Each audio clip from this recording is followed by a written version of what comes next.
How's everyone doing?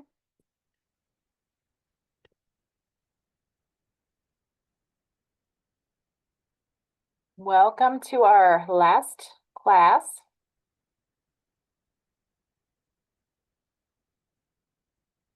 I'm very excited to see these presentations. They look fabulous, the ones I've had a chance to peek at so far. And I really enjoyed seeing all of your sharings about your visits over the past few weeks.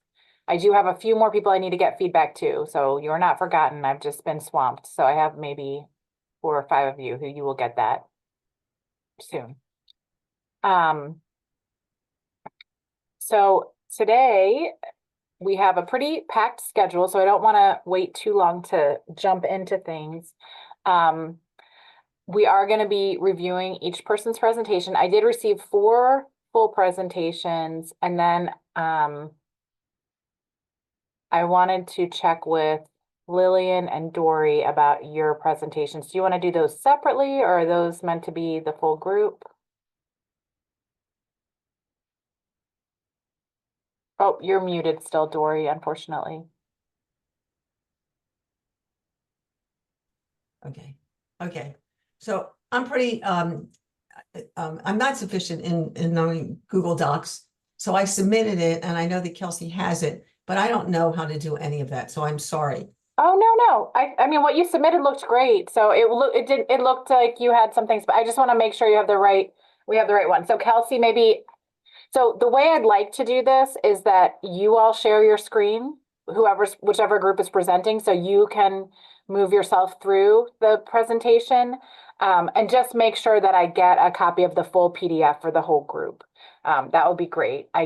Maybe it just didn't come through, but I did have a request from one group to go first because someone has a meeting. So that's going to be Courtney, Eileen, Olga, and Anna's group. So what we're going to do tonight is spend about 15 or 20 minutes each presenting your visits and how you're translating the elements of design to the principles of design. I think you're going to all be super excited to see everyone's beautiful photographs and their different ways of exploring these spaces and different sort of takes on what design can be. And if there's anything I want you to take away from this class is that you are developing a language, but it is a personal language. And so yes, there's this framework to understand the elements and principles of design in, but you, by exploring and using these kind of words to inform the way you're talking about a space, are developing a vocabulary that you can continue to use throughout your career as a designer or as a garden lover or whatever that may be. So there are a few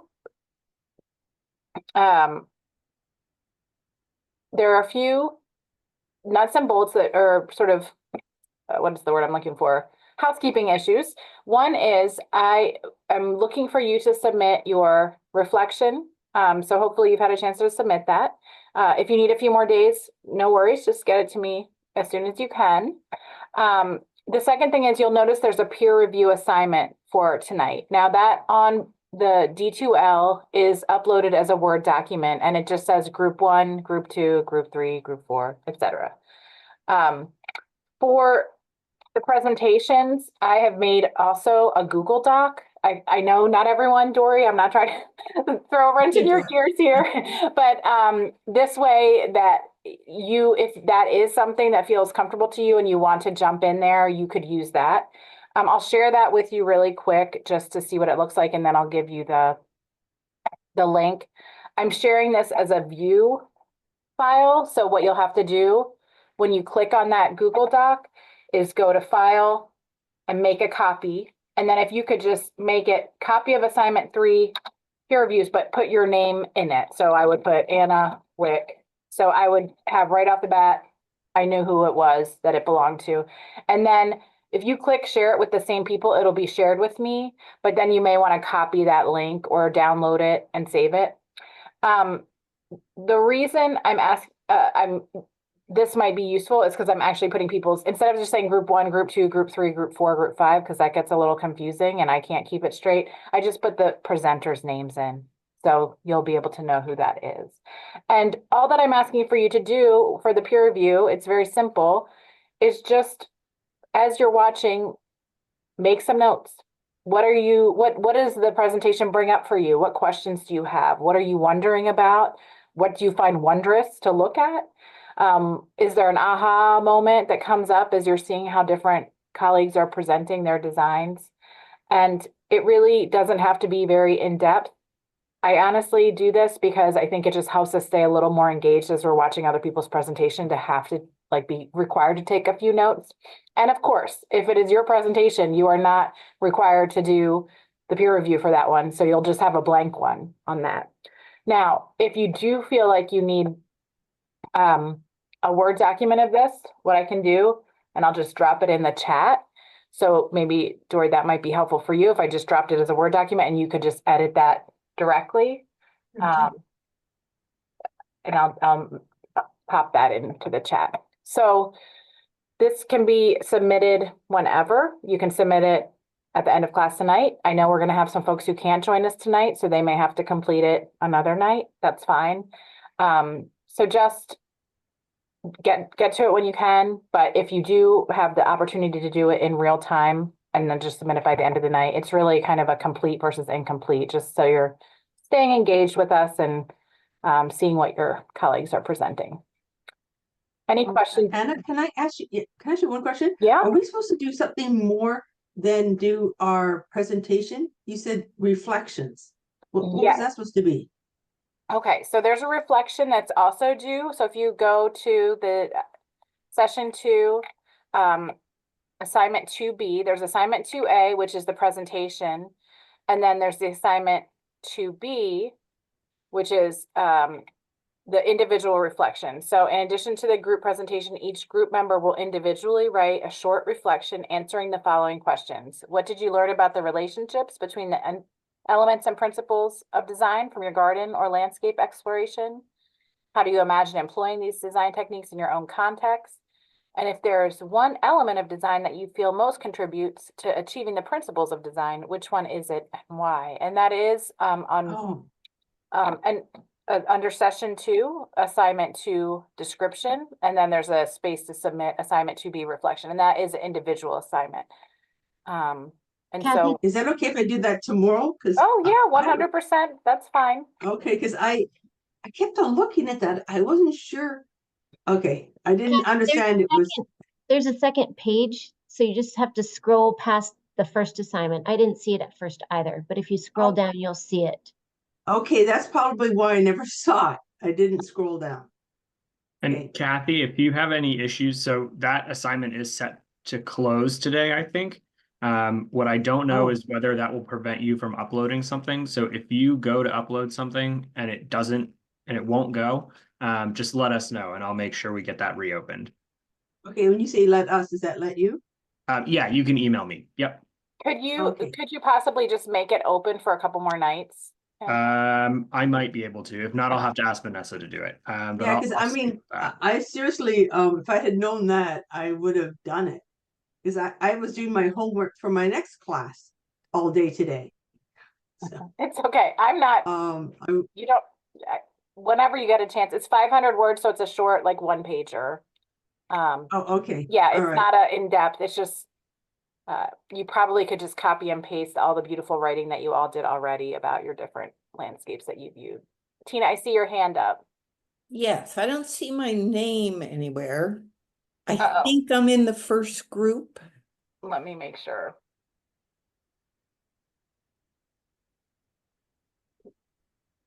You are in the first group. Yes, I'm sorry, Okay. Tina. I don't know how. As long as I'm still there. You're there. My apologies. I will fix that in the Google Doc right now. Thank you for bringing that to my attention. Sure. Anyone else have a hand up? Okay.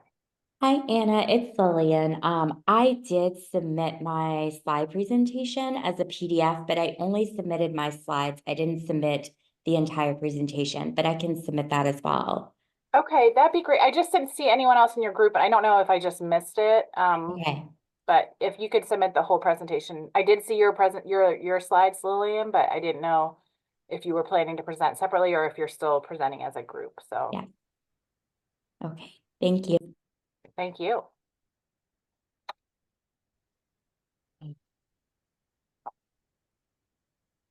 So I'm gonna just upload this Word doc here to the chat. So if you want to do it as a Word doc, you have that as well with everyone's names, including Tina's. I fixed it. So that should be coming through there. All right. Does everyone see that?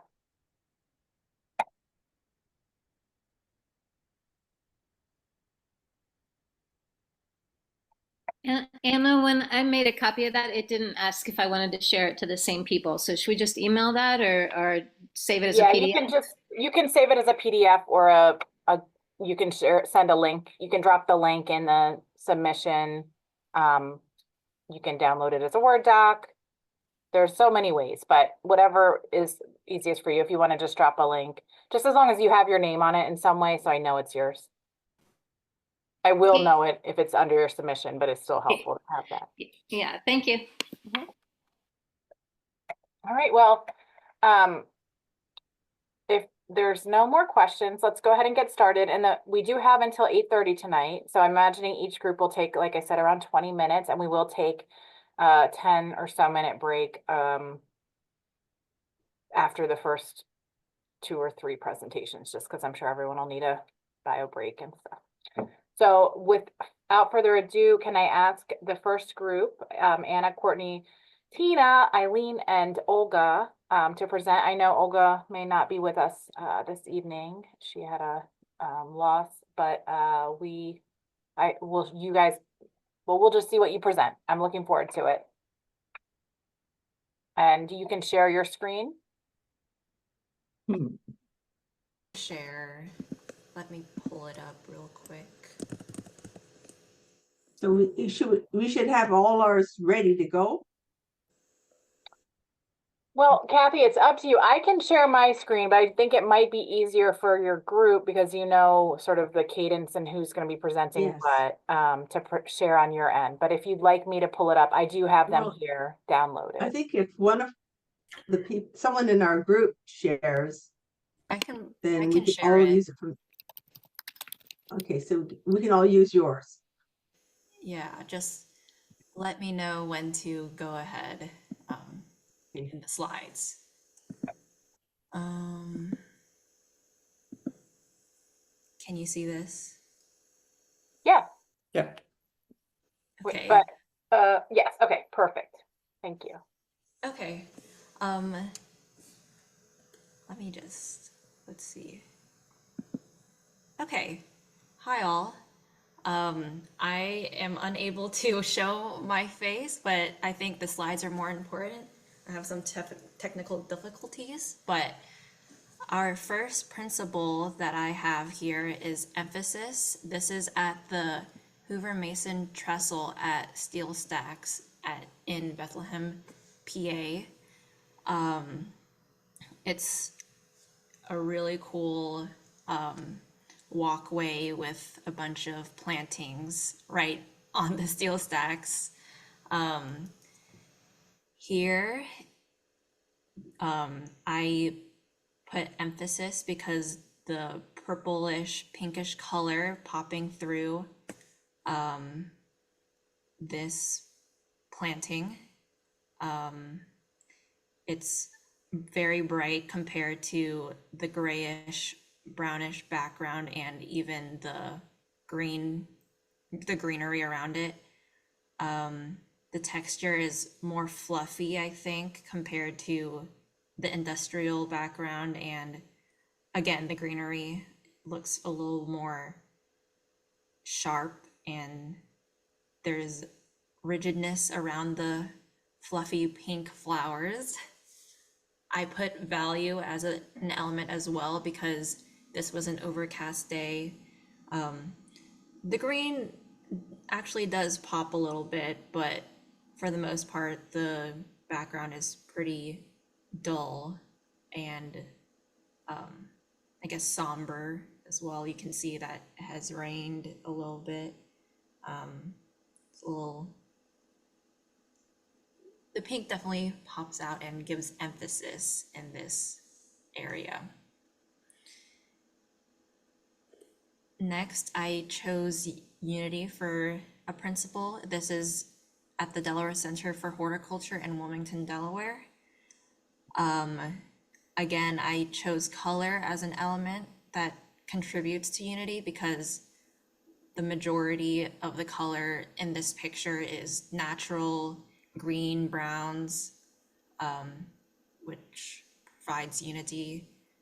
I chose line as an element because the lines of the walkway leads to the background. So I think the line unifies the background and the foreground pretty well.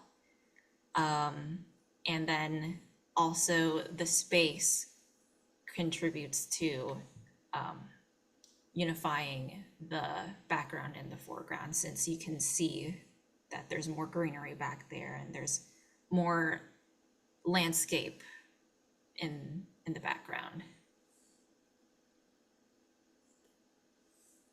Okay. I also visited my garden on a very subdued day with no sun. So that is in common with us. This is one of the gardens in Ladue Topiary Garden. Ladue is a 200+ acre place with 22 acres of it gardened specifically, and it's in mainly the English landscape style, but a good range of it is wooded with small gardens in. So you come across this garden, which is the water lily garden, from trails through trees and hedges. So the contrast, I thought, and the balance between the hedges, the very formal hedges, and this kind of enclosed space, and then you came into these concentric circles, that's actually a rather large space, but well proportioned within the hedges. The elements that played to it, I felt the texture of the rock to the water, the grasses to the very large leafed areas, the formality of the hedges is echoed with the formality of the statue, but the circles make it a little less static and more movement involved. The center shape is a fleur-de-lis. If you'll go one more slide, I took 2 slides for this, then you see very much the difference, the balance back and forth between the texture, the water, the rock, the grasses, all balance each other out. I felt the sizing of the garden and the sizing of each area was particularly well done. So both proportional and balanced. This is an example of radial symmetry. The whole garden is symmetric in a very radial way, with each section of it mirroring the section on the other side. So that was a part of that. And this is my favorite one. So texture, line, the shape, and the space makes for the balance of this garden.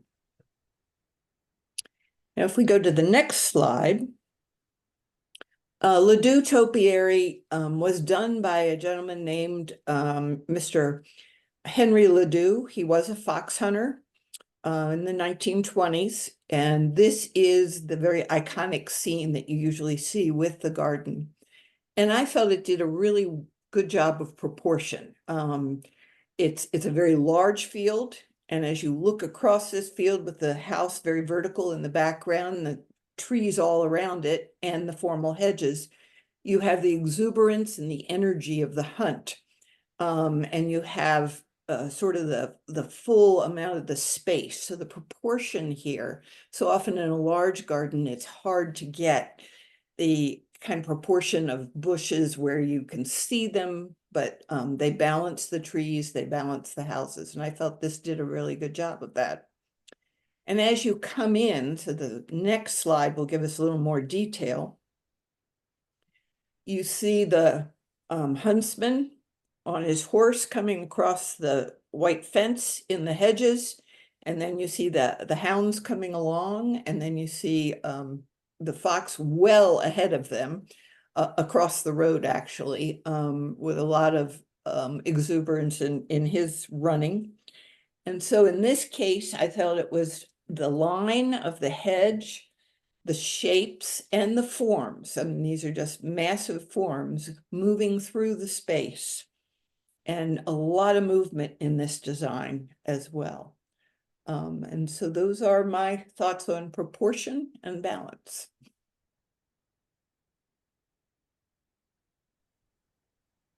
Hi, everyone. My name's Eileen, and I picked two gardens for this presentation that actually weren't part of my visit for the last assignment, but I really wanted to talk about places that I found impactful to me and that suited the principle that I was talking about. So the first principle I'm talking about is rhythm. And I was fortunate enough last year to be in Vienna, Austria, and I was walking by myself, and I came across this planting that kind of looked like a North American native planting in the middle of the city, and it drew me in. I didn't know where I was going, but I ended up at the Wall of Names Shoah Memorial, which is a place of remembrance for all of the Jewish people that were killed, the Austrian Jews that were killed during the Holocaust. So this, beautiful plants pulled me in. But as you continue to walk through this space, there's a rhythm of these large, huge white walls with names, listed down the walls. And the rhythm is you move in a circular fashion, feeling like it almost never ends. And it does bring you, to a place of sorrow and memory, thinking of these people. But the designers also put in the flowing grasses. You can see it a little bit along the back side of the walls, and they provide a softness, a rhythmic softness to the memorial. And they also have a beginning of an end and an end to this rhythm, the entrance and the exit in these beautiful, colorful plants, which I think, give us hope as we move out of here. So I think rhythm in the terms of, using the elements of line as you're walking through a curved line, also the stark lines in the memorial stones, the spacing, tight spacing between everything, and the tight spacing of the names imprinted on the wall, provide what they're trying to say through the memorial. But the color and the texture also give us some relief and, a feeling of hope as well as you leave the memorial. So that's my first one on rhythm. You can go to the next slide. The next garden I picked is totally different. So we're moving away from memorial garden. The principle is variety here. And this is a garden I stumbled upon when we were vacationing in the Adirondack Mountains. And this is just a front yard garden, but it spoke to me with the variety and the beautiful colors, the textures, the shapes, and the forms that are in this garden. You can see the yellows and the pinks. It's very cheerful. It pulls you in. You almost want to walk down that walkway. There's a nice line that pulls you into the front door of the house. The homeowner put in, besides perennials, you can see the lily leaves, like the monocot versus dicot type of plantings in there. The variation of, there's winterberry, and that looks like tall, like Rudbeckia maxima, and some trees in the background to give a variety of shapes and forms. The other thing I'd like to mention with variety is function. So this place was teeming with butterflies and pollinators, and also a place for birds as well. And that's it for variety. Thank you very much.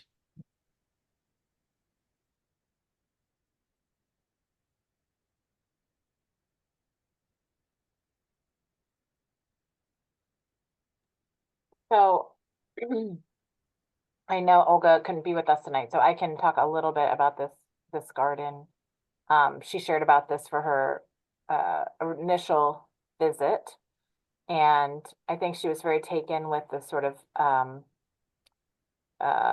interplay between the structure of the forms and then the softness of the plant material and the sort of values that were cast by the trellis work. So I think that I don't know exactly what she was thinking here, and but that and I think we can see how value, texture, line, and color can inform pattern, repetition, and movement in this, and that the lines of this path are drawing you through. So our thoughts will be with Olga tonight, and maybe we'll get a chance to learn more about this site at another time. Did she have another slide as well? I think she just had this slide. Okay. She put both of her principles on here. Okay. Okay, great. Okay, so is there, oh, we have one more, Anna, sorry. Hear me? Yes. Okay, great. So I went to Garfield Park Conservatory and Gardens in Indianapolis, Indiana. So it's a large public park that has a formal sunken garden that was unfortunately under construction when I visited. And then they also have a large children's garden on the side of the greenhouse. When you enter the conservatory, there's an atrium, and then the second room is the main room where they have their collection of very beautiful tropical plants. So this photo, I thought it really showed movement in a way that you want to keep going down the path. The whole conservatory has a large center, kind of oblong shaped bed that you have to meander around. And they did a really wonderful job of like making you want to keep going and see what's next, but also be enthralled with all the beautiful plants that they have in their collection. So the elements that I saw from this vantage point were like the form of the crotons in the foreground, and then also the large palm that goes over the path. Then the texture of all the different foliage, and also the texture of the brick pathway, and then the different depths of color in the greens, but also the little pops of yellow and red, and then the line of the path and the line of the glass of the greenhouse. And then my next slide is also in the same conservatory. And this was just like a 10-foot, very narrow edge of the outer bed that just had this, I don't know if it's bamboo or what it is, but it had, a very skinny plant repeated through. And I just thought it was a really interesting way of planting, and all the very busyness of the conservatory. It kind of was a calming point to your eye. And I really loved the repetition of it, and also just the rhythm of the plants aren't perfect. They're not all the same, but they have that movement and that just beautiful flow. And then the elements are obviously the vertical lines of the plants, and then the lines of the path and the glass of the greenhouse. And then the color, obviously green is the main theme of this area, but just the different shades of green are just so beautiful. And the value, I really loved how you could really see the shade and the shadow from these plants. And then the texture of the leaves in this area, obviously it's all the same, but it just is interesting to look at and is just fun. And this greenhouse was just really fun to go to. Thank you.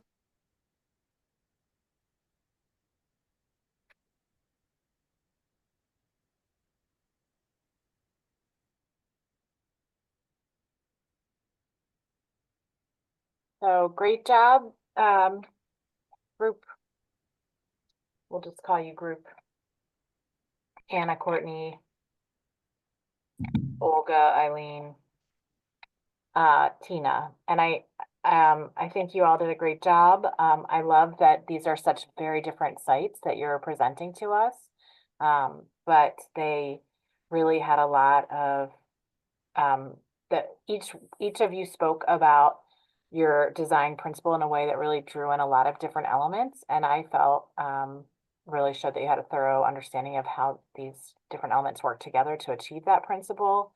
I loved, to see, I loved something each of you said, but I'll just pick a few quick things. So, Courtney, I think that the emphasis at the Hoover Mason Trestle definitely was in that. I think it was like an ironweed or like a, what do you call it? Vernonia, I think is what that dark purple was. I'm guessing, I don't know. But I also think just that adaptive reuse and unexpected reuse of those architectural forms is also its own type of emphasis. And I love the way that nature can really kind of like draw that out. And then, oh my goodness, those photos of Ledoux, Tina, I think I said to Tina, she must be a professional photographer because I thought she did such a beautiful job with those photos of the fountain garden at Ledoux. I haven't been to Ledoux, but now I really want to go.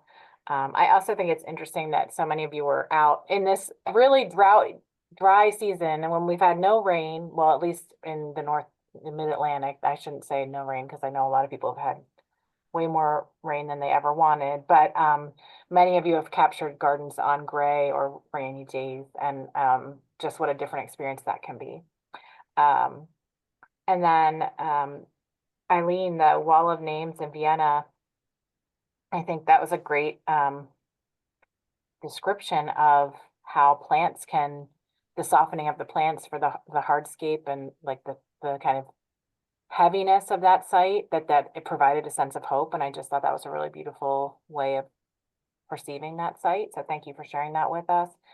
And finally, Anna, the conservatory, you could just tell you really loved it, and we're so excited to be there. And I really agree that the repetition and rhythm that you found in those, I think they were bamboo as well, with the dark stems, and then how they kind of, the value of them related to the value of the architecture and the structure of the greenhouse really did create a sense of calm and peace after you moved through this kind of crazy, wild, colorful place that you showed us previously. So I thought that you did a great job of kind of contrasting those two places as well. So thank you all very much. Great job. Does anyone else have anything they want to share with this group?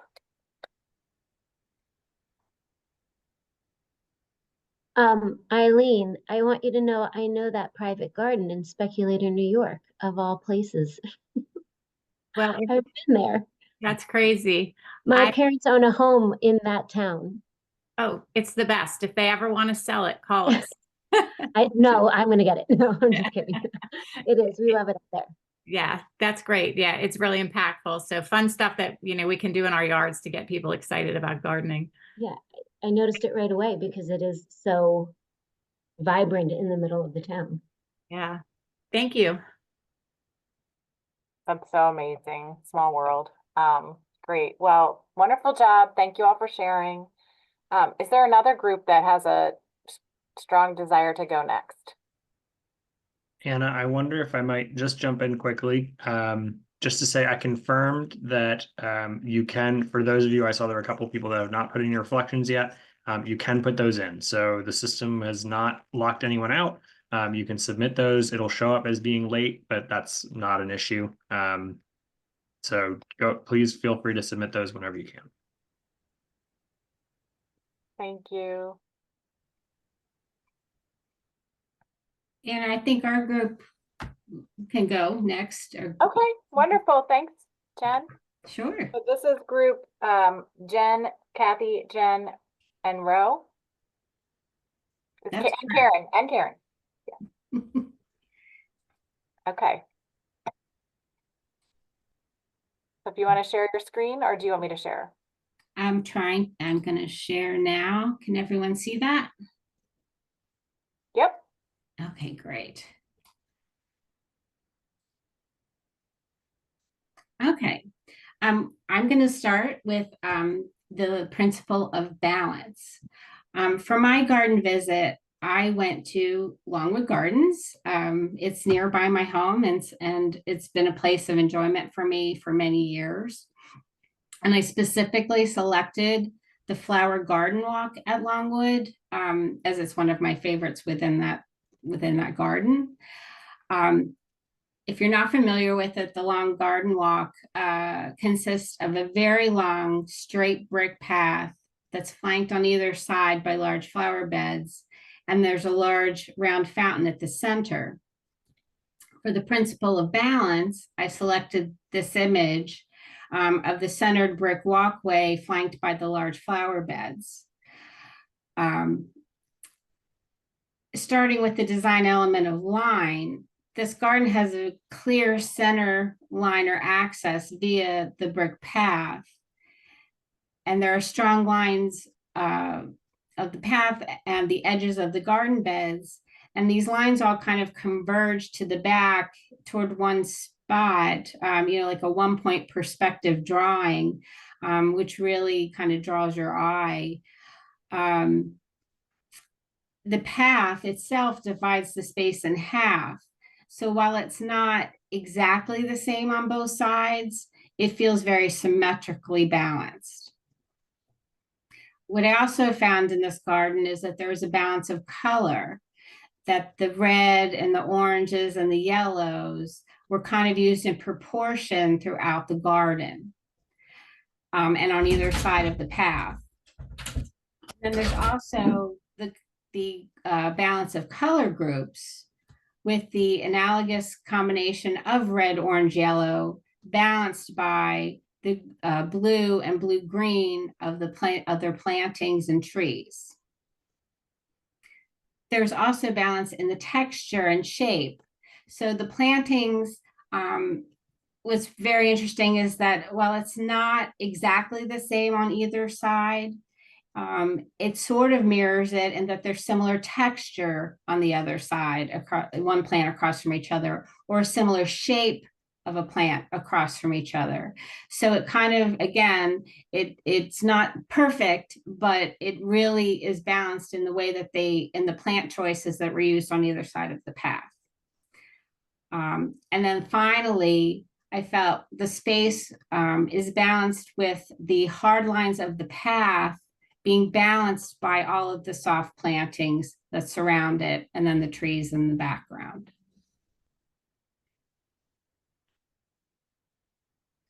And that's balance. So oh, I'm sorry, this isn't me. No. So emphasis, I had never been to a garden as brown as the Santa Fe Botanical Garden, and this was at its peak in May. So, and I needed to define terms. I just feel much more comfortable when I define them. So emphasis in landscape design is defined as an element of design that draws one's eye to it. It's the strongest element in the design and is the area to which the eye is first drawn. In this particular picture at the Santa Fe Botanical Garden, one sees the lines of the brick edging leaded to twin symmetrical pillars that are made from stone and rock found on the site. And then your eye goes directly to the arena's stage that is the focal point in the emphasis of this site. Everything here is using all natural materials found on site, and the basis for the arena stage that they actually have concerts and they do teaching classes there is local rock. The seating is tiers of rock with soil holding them up. The stage framework is metal from a local foundry. The texture is not refined, but is natural, rough, unfinished edges of rock. And while at first the color may seem monochromatic brown, upon closer scrutiny, one sees multiple shades of red and brown.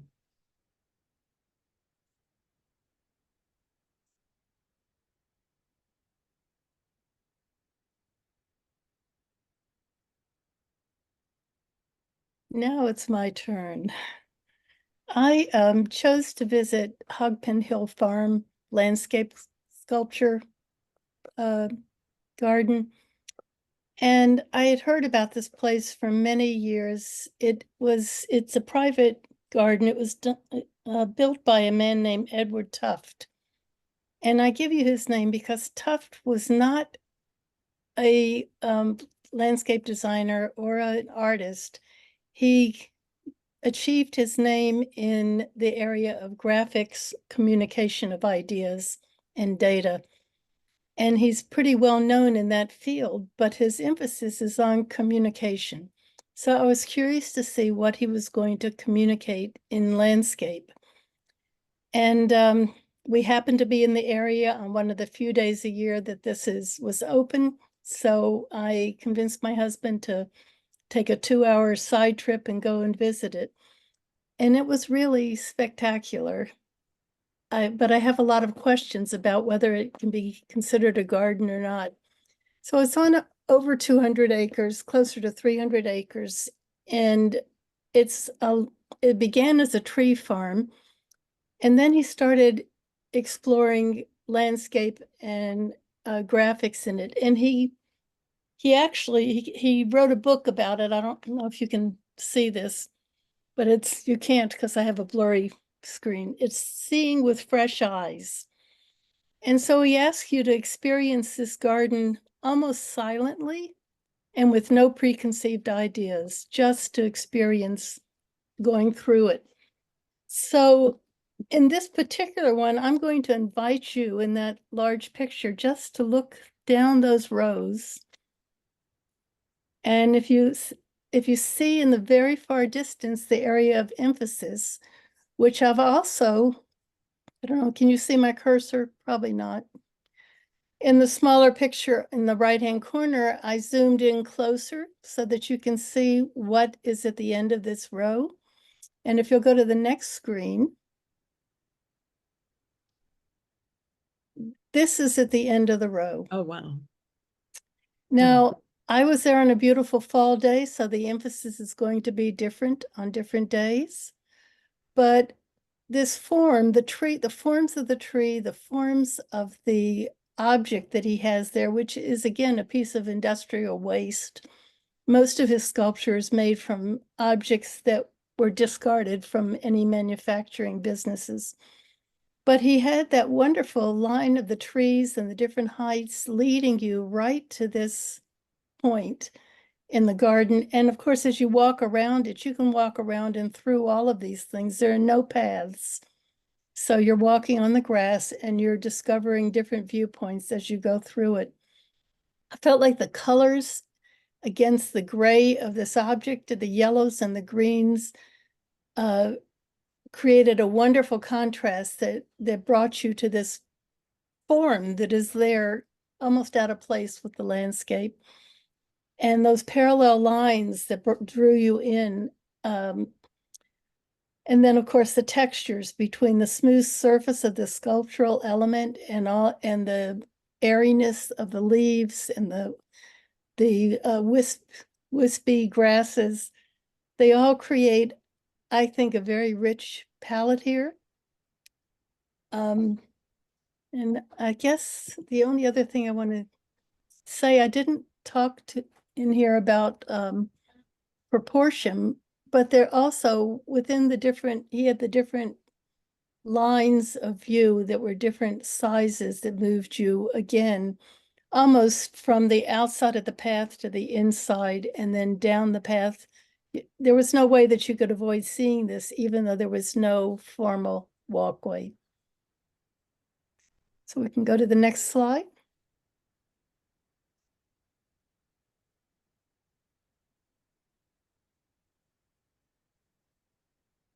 All right, so back to Longwood for movement.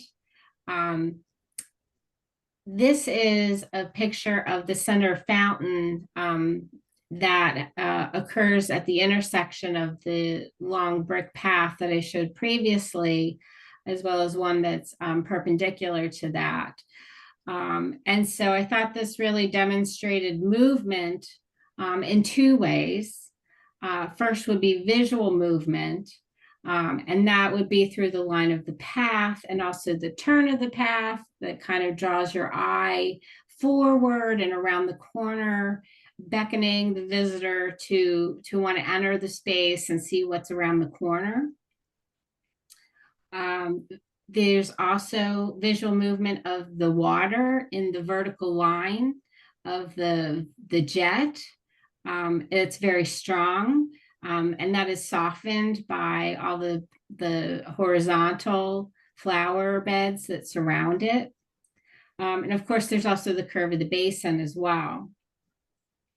There are color, value, and textural changes of the flowers that are along the path and around the basin. So you can see in the foreground of the top picture where it starts with pink and dark plantings and then moves to this bright chartreuse green and lavender plant with completely different textures and colors as a transition. And the pop of that chartreuse is really, really bright and beautiful, really draws your eye. And then lastly, the visual movement of the light as it reflects along the ripples of within the basin itself. And that brings us to the physical movement within the space. So of course, the visitor will physically move through this garden via the path and around the fountain on a circular path that surrounds it. And then of course, there's the motion of the garden elements themselves. So there's the motion of the water through the jet or in the ripples in the basin. And then there's also the motion of the plantings and the trees in the distance, and also the plants along the path as they pick up the breeze.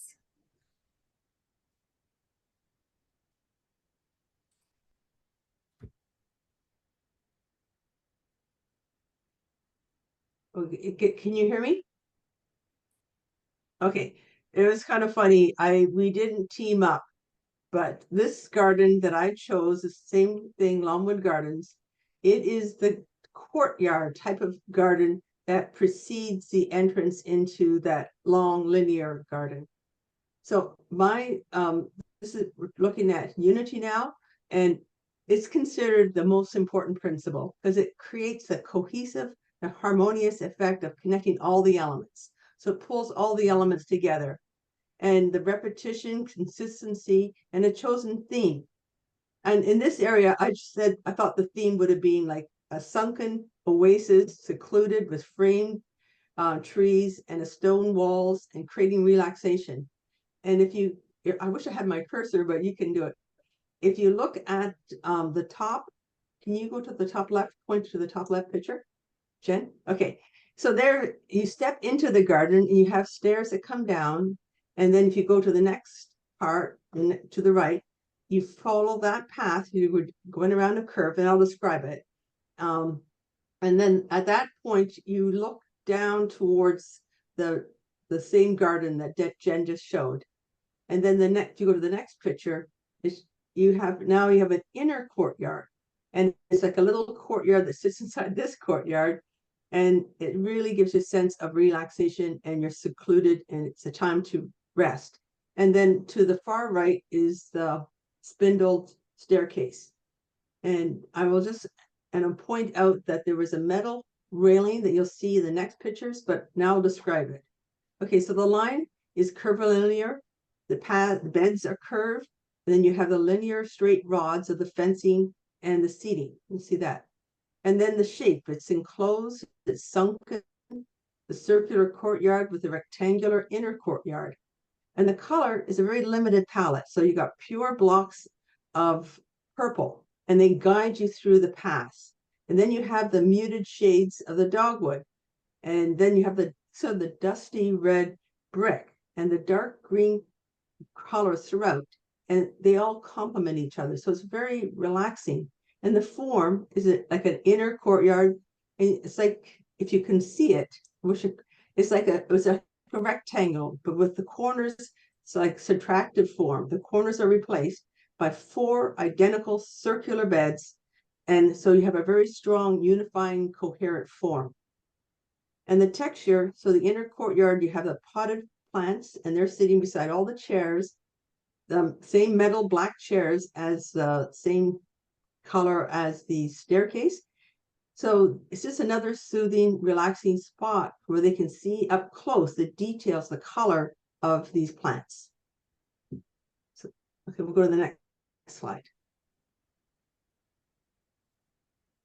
Okay, so now I'm doing pattern and repetition. So I broke it up into 2 slides.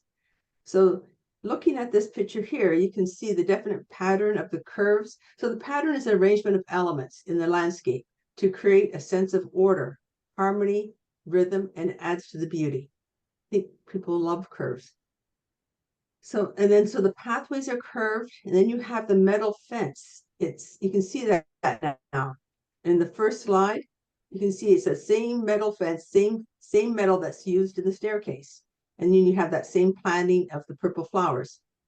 And then you have the spindles for the linear side, and then the value. So in the staircase, as you saw before, it has all those straight spindles that late in the afternoon, the sun rays can beam through those spindles, creating light patterns. It's beautiful. So that put that as value. And the shape is a repetitive shape of the herringbone brick path, the shape of the 4 dogwoods, and the pattern of the curve and the rectangular shapes. And the color is the color of purple, the dusty red bricks, the black metal, the muted gray stones, and there's stone walls throughout as well, and it's framed in a stone wall. So all of those colors are complementary and soothing. So now we'll look at repetition. Yeah. The next. So now we're looking at repetition, and you can see in the pictures you've got is a nice picture with the staircase coming down. Then you have the La Ropa, I always say it wrong. The grass is in behind, and then you have the circular pattern of the chairs, and it's all in the same value. So it's very unifying. But so repetition, repeating similar elements or features throughout the landscape creates patterns, sequence, and rhythm. And that's what you see here. It's repeated continually throughout the whole courtyard. So line, you have the same thing. You have the repeated. Oh, and repetition helps to create a sense of unity, harmony, and order to the landscape. And actually, looking at this courtyard, I thought, boy, they must have had the assignment. Is the whole design of this courtyard covers all the principles, and it's very well put together. So the line is the repeated curves, the same brick, the line of the staircase, the spindles, and then you have the shape is the repeated curves of the stone wall. And then that's where the first pictures you see there, you see the stone wall, and then you see the La Rope underneath it is like a complete circle, and there's the 4 mess of one of the 4 dogwoods. And then the color, the same thing. You've got the pattern, the dusty red brick, the black metal again, and the fencing, and the bold purple patches, and the dark green lawn. So it's just is continually repeated. You don't see like a light green lawn with a dark green. It's the same value of green throughout. It's quite impressive. And the texture. So you have the repeated dense liripe and the dogwood leaves and the mounds of mums. I thought it was a beautiful area. And that was it. So I'm going to take you back to Hogpen Hill Farm and look at pattern and repetition in a very different landscape. I did not show you a picture of all of the elements. It's not a unified site. There are all these sculptures there existing near each other. And when you look at it through the camera's eye, you see better composition than you do when you're looking at it the whole at once. But in Hogpen Farm, pattern and repetition were defined in, I think, in Qing as the closeness or proximity to one another, as well as the visual characteristics things share in common. And here you'll see both these arches, these again made from industrial scrap, and the trees. Those are the materials he uses with the grasses and the lawn. And this pattern, this linear pattern of the arches and the trees, not perfectly identical, but repeated and grouped in a way that they read as two lines in the landscape. And then what they share in common is that in each of these, the shape and the textures between the sculpture and the built, the forms, have the same material, but they're still a little bit different. You'll see in that picture in the upper right-hand corner that the arches are not the same size, but they still read as a pattern. In fact, I think to me, there's even a rhythm to it because you have that larger element and then the three smaller ones. So when I look at the picture on the left, it was a beautiful day when we were there, and the sky predominated, and the clouds in the sky were high and white, and they reflected well the silver in the landscape of the shapes against the background of the evergreens and the grasses. And I loved this one grass in the center of the arch. It's almost as if Tuft, they did mowing in a lot of areas, and then they kept areas wild. And it's just so beautiful how it seems so casual, but I'm sure that it was very well planned. So one of the questions I had when I looked about this, there's such a diversity in this landscape. And when you look at it as a whole, it appears to be chaotic, that there is no order, but you see a unity here in each individual vignette in the landscape. So the question that I had is the landscape monotonous or boring without the sculpture? Or is the sculpture chaotic without the landscape? And I don't have an answer to this particular garden. So next slide. Hey, so this is a picture of Ralston Arboretum, which is part of NC State's campus. Well, not really on campus, but it's near NC State campus. And it's kind of a collection garden. They have a lot of different cultivars of the same plant and just kind of repeated throughout the garden. There are a lot of repetition, and there's a lot of repetition in the forms too. This I originally had as an example of line, but I think of rhythm as kind of, if any of y'all have seen that Disney film Fantasia where the music is illustrated, that's kind of what I think of when I think of rhythm. So you can kind of think of the elements of the arches there with the rounded shrubs as kind of like the baseline, and then the two evergreens on either side of the arches. One is kind of a borrowed landscape evergreen way back in the back that are kind of like the cymbal crashes, and so the line of the path combined with the kind of exclamation points of the columnar evergreens create a rhythm that draws your eye around the garden and makes it highly legible. Okay.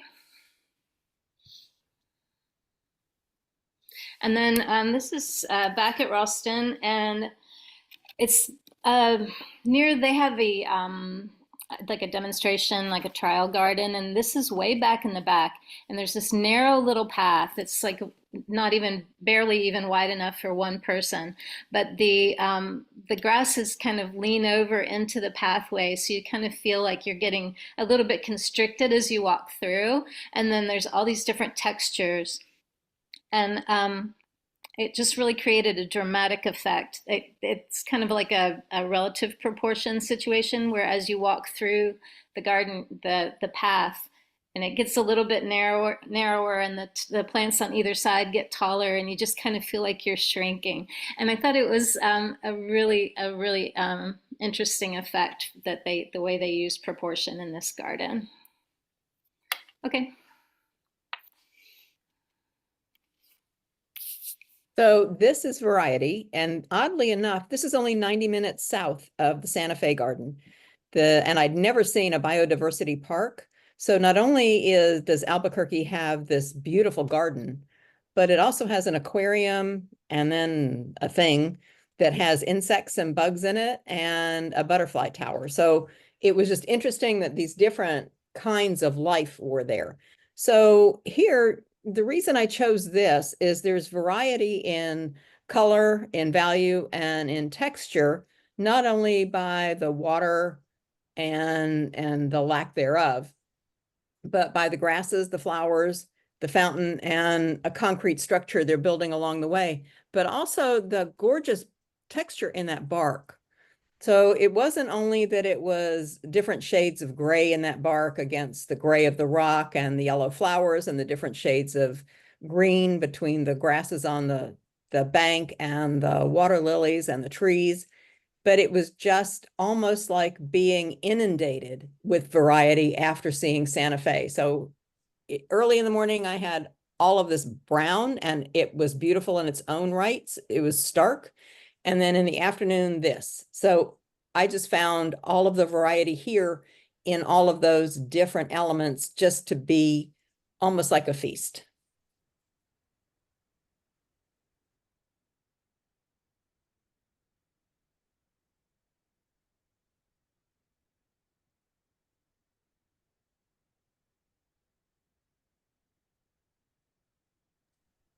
Karen, you're muted.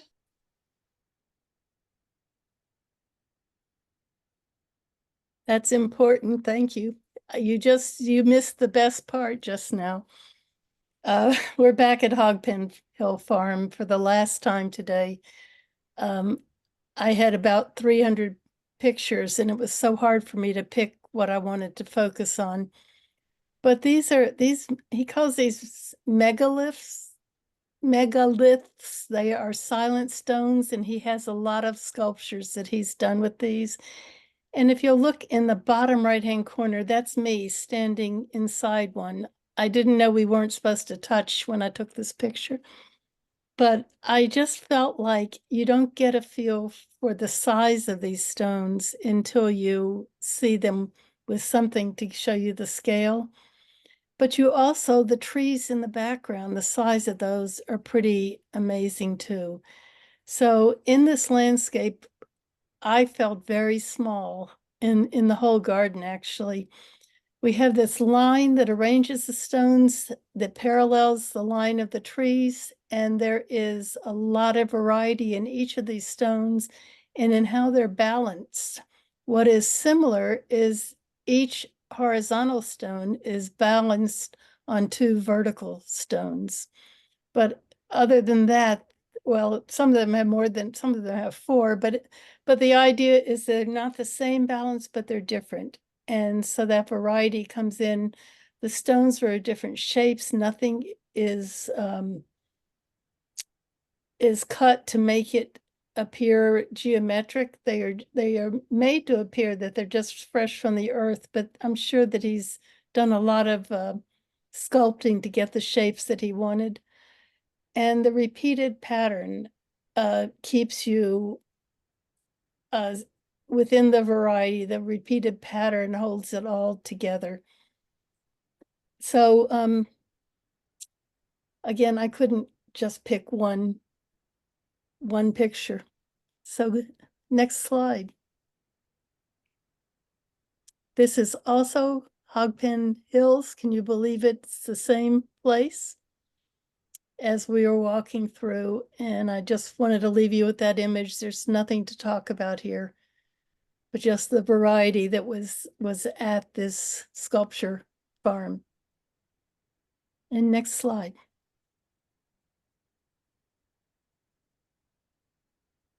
Thank you.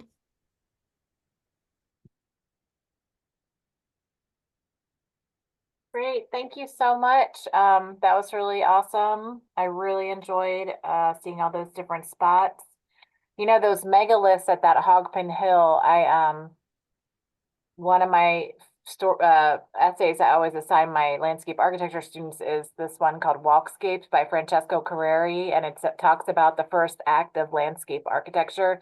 And when you ask Karen, oh, I don't know if this is a garden or not, it says the first act of landscape architecture was when the first Neolithic humans took a stone that was lying on its side and turned it upright. You know, I think I talked about that before, but I think those are a really good example of just having an intention in landscape, and that makes it a design space. Whether we can call it a garden or not, maybe it is neither here nor there, but there's an intentionality. But everyone had such great insights on those different spaces. I loved even in the beginning, Jen, when you're talking about the colors and how there was some asymmetry in the plantings, but it's still like asymmetry can still be balanced. And I think that's a great example of, they don't have to be exactly the same on each side. They just have equal weight and equal emphasis. I thought, Kathy, that Longwood courtyard, all of the different elements when you're talking about pattern and repetition, as we zoomed in and saw more and more of the details, I thought, oh my goodness, this really is capturing the same forms over and over again. And I thought you really highlighted that well. Jen,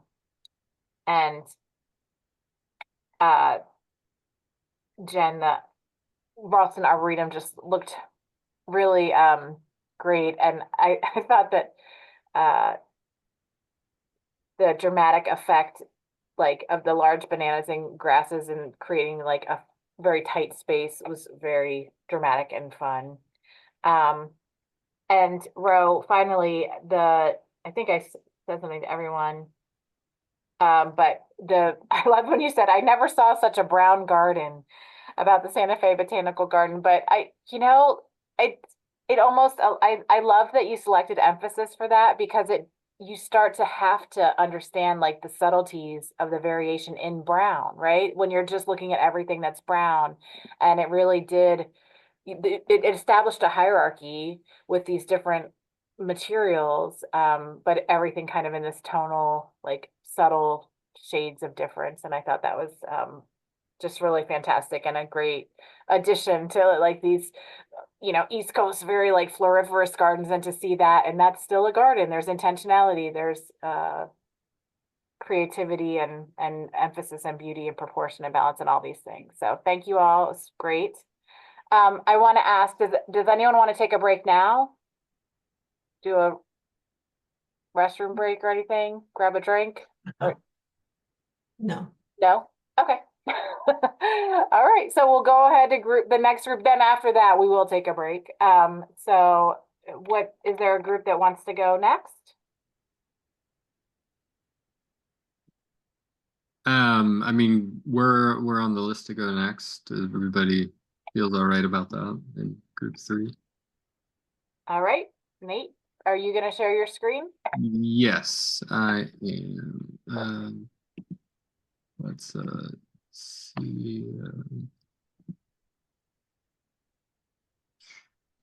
Sorry, 1 second.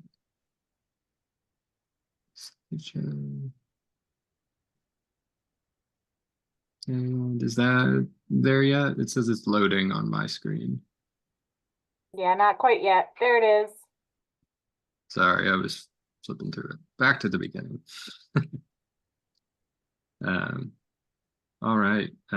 So Peggy is gonna take us away. And I'll remember to unmute. I went to Hillwood Gardens, which is was the home of Marjorie Merriweather Post. In the back of the main house, she had a very large round lawn she called the Lunar Lawn, where she used to have some of her larger events there. The lawn is completely encircled with plantings. The only places where there are not plantings is right at the house, and directly opposite the house where there's a small seating area, which we are told you could have a nice view of the city and the Washington Monument, although that's no longer true because of all the other things that have been built since then. They change the border plantings every season, and the day I was there was the day before they were going to take out the summer plantings.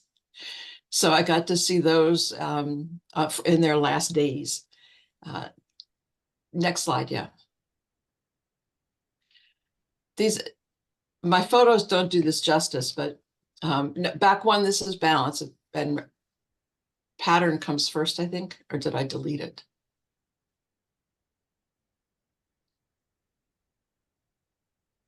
Did I? Pattern is, I guess, your second one. Do you want to start with pattern? Yeah. Start with pattern. So the pattern of the colors as you go around the lawn, they are brilliantly orange and purple. You're just struck by that as soon as you walk up onto the lawn.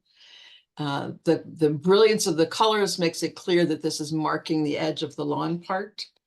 And the colors alternate as you go around the circle.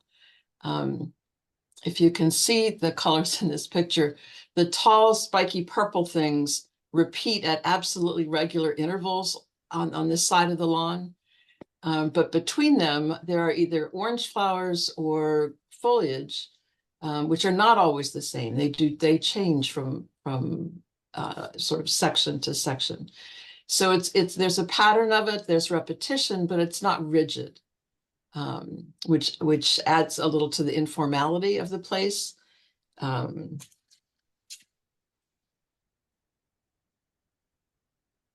Okay. The plantings as you go around are also of different heights and different textures. Go back again. Oh, sorry. Yeah, sorry. So in the first picture, you can see that between the purple flowers, those are very spiky, and there's then some rounded orange flowers, and then some sort of flat, larger petaled flowers, and then some very tall orange flowers. So there's variety even within the colors to keep it sort of interesting as you go around. The curved lines of the border, there are no straight lines in this border. It's all sort of wavy as you go around. And it keeps this large enclosed space from feeling too confined or restricted. And it also, because of the colors and the shapes that are there, keeps the lawn from feeling overwhelmingly huge. You feel very, wrapped in and closed in, and you are in it. There's a real sense of place to that. Okay, and balance was the other thing I did. These are opposite sides of the lawn, the east side on the left and the west side on the right. And you can see that they are just perfectly balanced. The colors, the orange and purples repeated on the opposite side, exactly the same, balanced by the foliage and the rounded shapes of all that first line of border plantings are all round. And then there's a next layer of greenery, some shrubs, some trees of different kinds of textures to balance out that rounded, the rounded shapes. On the picture on the right, which is too little maybe to see, but there's a very dark green in the back is a magnolia tree. And immediately in front of it is a much lighter sort of feathery evergreen. And then in front of that is a plant, I don't know what the plant is. It's got tall, broad leaves that are almost chartreuse in color. So it sort of balances out, the greens balance each other out, and the sort of coolness of the greens helps balance the sort of hot colors that are in the flower beds as you go around. And the next slide is just a closer picture to see the colors better. Yeah, a little bit better. It's really striking and almost shocking when you walk out there and you're thinking, it's kind of a formal garden. This was a place where all the fancy, important people would go for events. And the orange and purple really took me by surprise. It's very striking. And I wish the pictures were better, but I think you kind of get a sense of it and how they kind of spill out over the beds into the yard a little bit to keep it more, also keeps it more informal. That's it.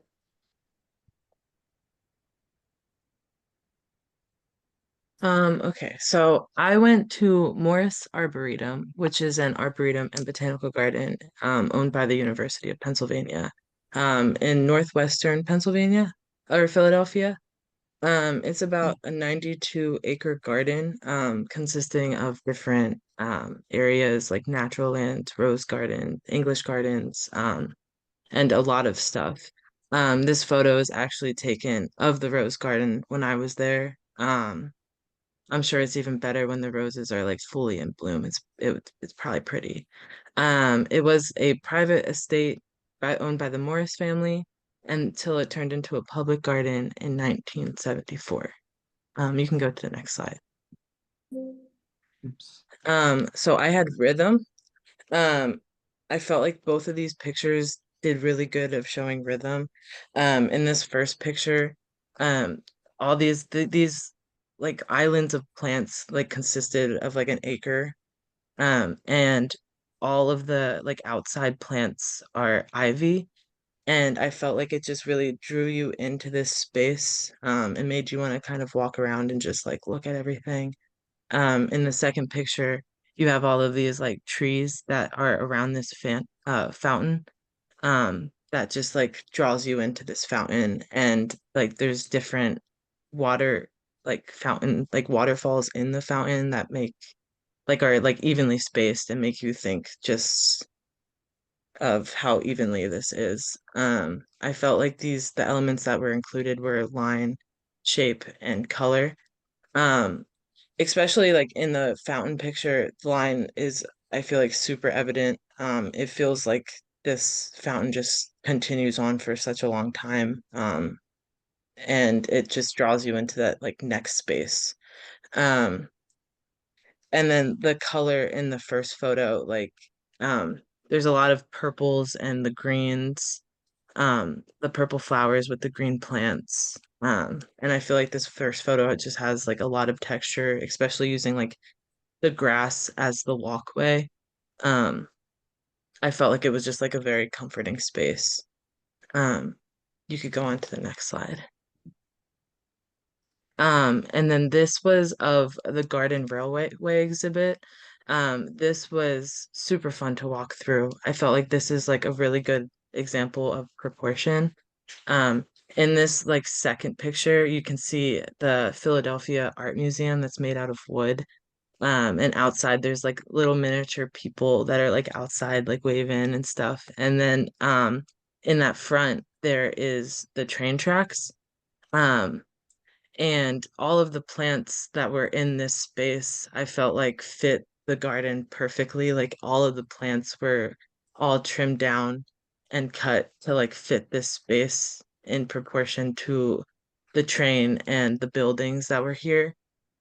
Um, and I felt like this was also a really good one for movement because when you walk through this space, there's so many different trains that go through this garden, and it just is super fun. Um, I also felt like the elements of designs that worked for this space were texture, especially because there's like in the train track itself in the second picture, there's all these like little grooves and stuff, and like the rocks with the plants. It's just it's just so like it's filled with texture. And then the form with the art museum in the background and the way it's built with the train and everything. Um, and I also felt like this fit really well with like just like space in general of this garden. Like this place was like it was like a little mini town that took up like an acre of this garden, and it just the space was, I think, a really good example for the elements of design as well. Um, okay, I think that's it. Right. So I went to Stoneleigh, which is just right near Villanova in eastern Pennsylvania. And it's a public garden that's managed by Natural Lands, which is like it's a land conservancy that like owns preserves and manages conservation easements in New Jersey, Pennsylvania, and Delaware. And so they started this garden as a way to get one of what was going to be one of their conservation easements kind of into the public sphere. And so they're highlighting native plants, but doing it in the context of this formal estate and doing so with kind of this a mind towards kind of the experience of the garden. And so one of the principles that I looked at Stoneleigh was the way that they use proportion. And specifically, what I found interesting was the way they kind of play with the human scale of proportion, but then also the way that they kind of utilize structural or like manufactured proportions, like standardized built elements in the design of the garden. So one of my favorite spaces is this little circle of flagstone with this pedestal planter. And where proportion gets really interesting here is flagstones are one of those things that like we kind of have a notion of what they are. They're like 2 foot wide and like 1 or 2 people could pick them up. But the stones that they used here are like 4 to 5 feet wide, like this big one in the center. And so it really like messes with your sense of something that is familiar and kind of shrinks you down as you move in the space. And so like these are a size 12 Birkenstocks. And so you can really see like how big these stones are. They also have this crabapple tree that like reaches out over the path.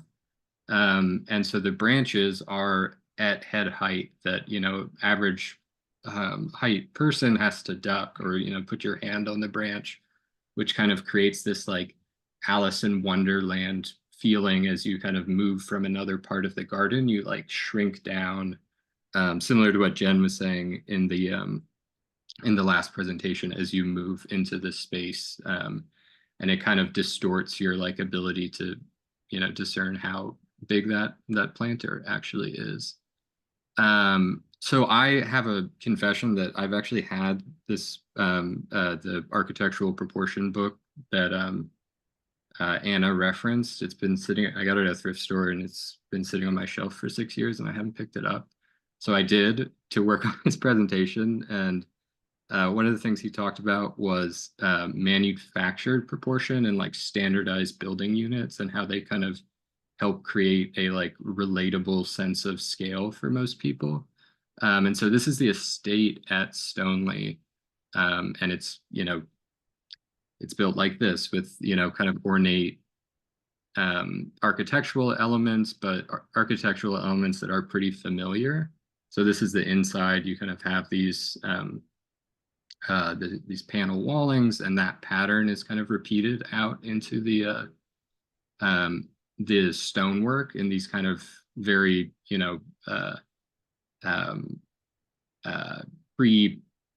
pre-cut, pre-proportioned kind of path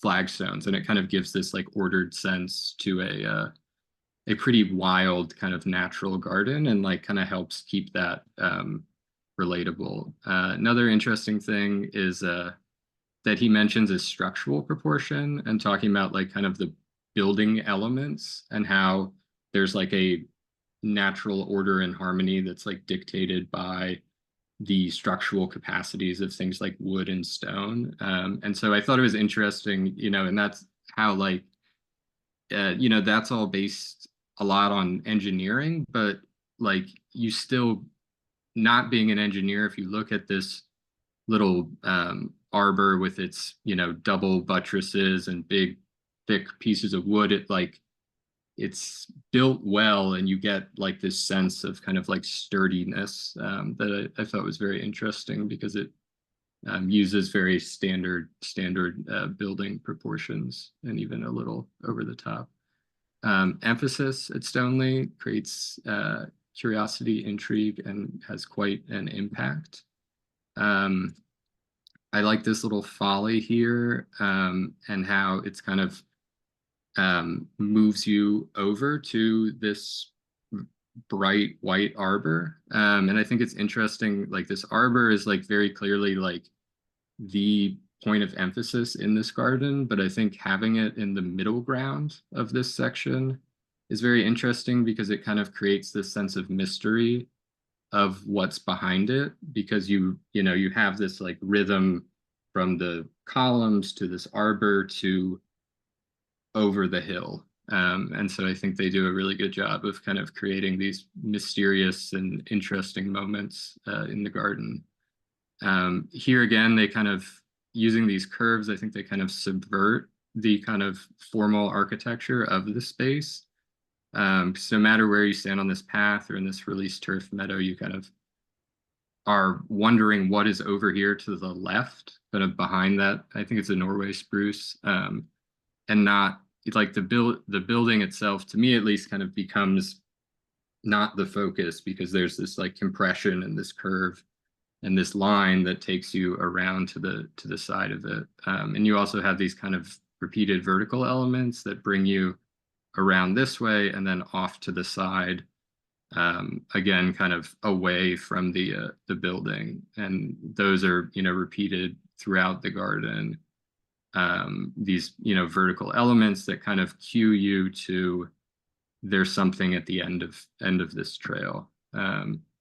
They also use color and texture for emphasis. This little turf path really like pops in the brown understory, and then their parking lot, they really like bring this kind of colorful mosaic out to greet you, as it were. And so this is like a hedge right in the parking lot. There's this very like seasonally interesting hedge of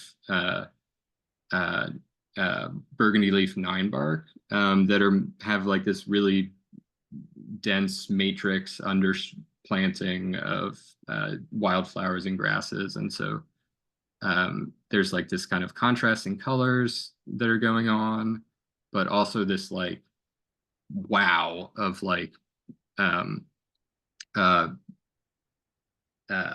don't know, of just like having these really intense colors be as right on top of you kind of as soon as you get out of the car. And I also thought it's interesting how these same color patterns, the burgundy and the yellow of here, it's Pachyra aurea, is repeated here, but now the yellow is in the red bud and it's above the 9-bark versus, you know, those are spring to fall pictures. And then because it's Halloween, I thought I'd include that emphasis can also be spooky. And in this arbor, they have these kind of very uniform grid pattern over the top with these vines. And then it's so long that the end of the path becomes very dark. And it gets a little ominous. And yeah.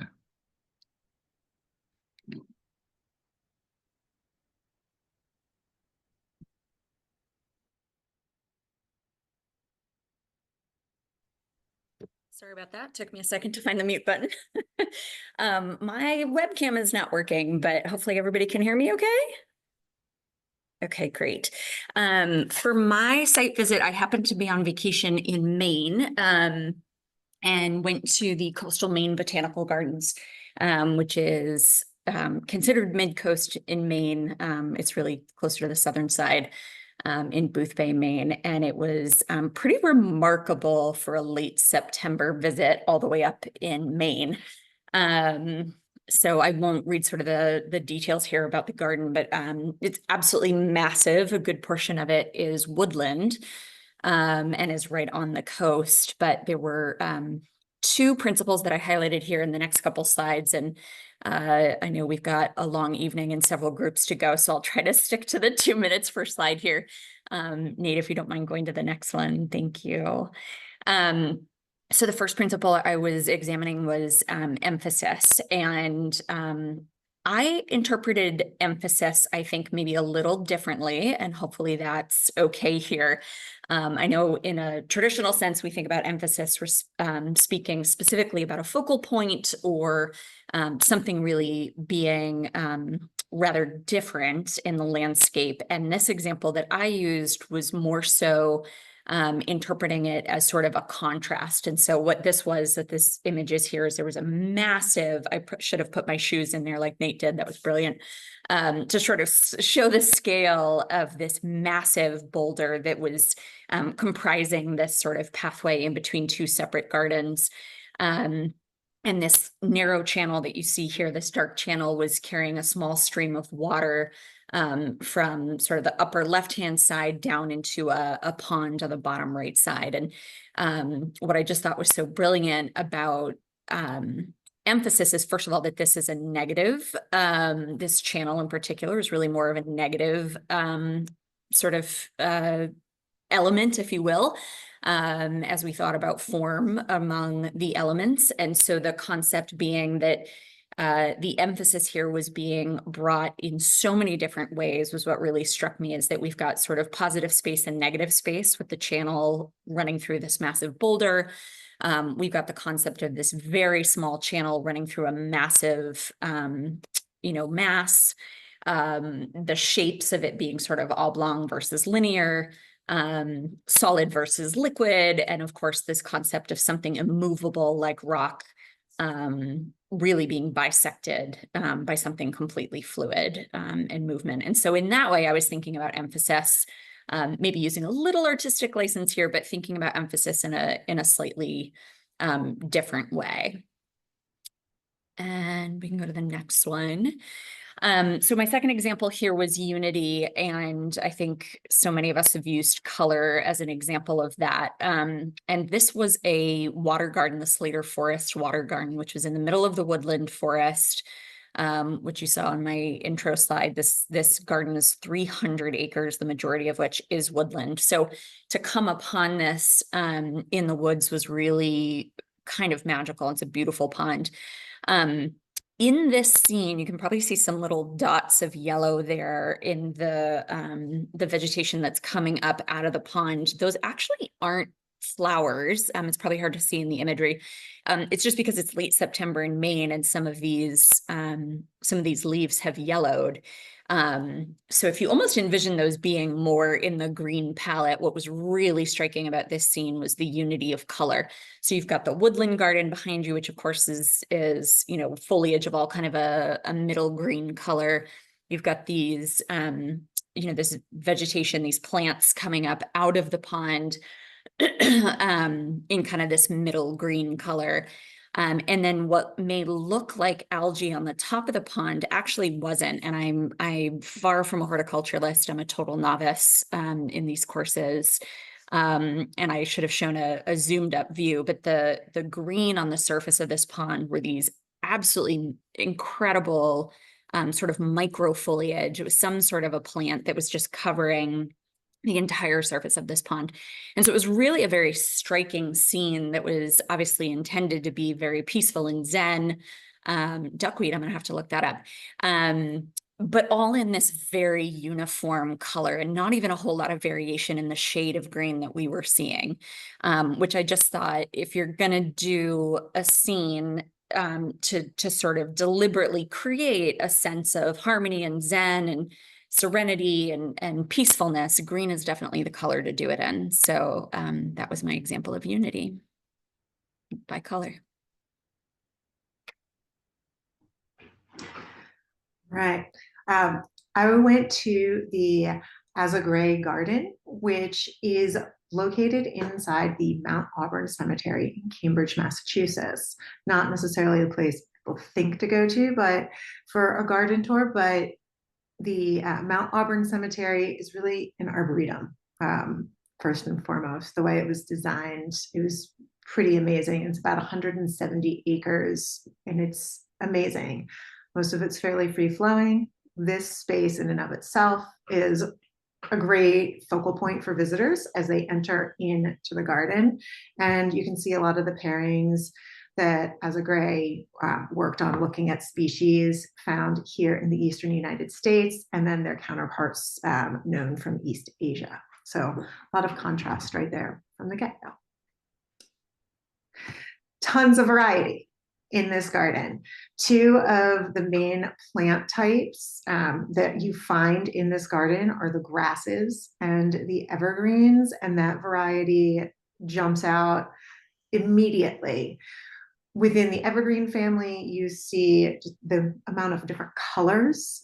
Even within the grasses, you'll have everything from light green to dark green, variegated greens. It's stunning. And the textures. Evergreens can be soft. Evergreens can be more rigid and spiky, and the grasses have a lot of flow between them as well. So tons of variety, especially with the textures here in the garden. More variety that you'll find in the garden is the space in and of itself. Do you want a public space or a private space? The way it's has a central depressed base plane for this garden. So there's spaces in that plane for sort of quiet gathering or group gathering, I should say. And then also benches that are tucked off to the side because the garden is designed in concentric circles. So downside paths can give you sort of more of a quiet space for the personal reflection. The lines, you can get right to the heart of things by going straight in, or you can take those meandering paths. So there's a little bit of something for everyone. Again, thinking about where this garden is in a cemetery. Do you need the support of somebody else? Do you need to be by yourself? Do you want to get there quickly, or do you want to take your time getting there? It all ties back in. Okay. Movement, a lot of movement, even in a still place. We're all pretty much always in motion, and this garden reflects that as well. You have the lines that lead you in, the curvilinear lines really encourage people to see what's around that next bend. Is there another bench for me to sit on? Or I see that fountain, I want to get right to the heart of things. So we can move into this garden in different ways. Next slide, please, Nate. Also, in terms of the space, thinking about this garden as it's nestled into the larger context of the cemetery, this is sort of the welcoming entrance of the space, and it helps move visitors in to the larger cemetery.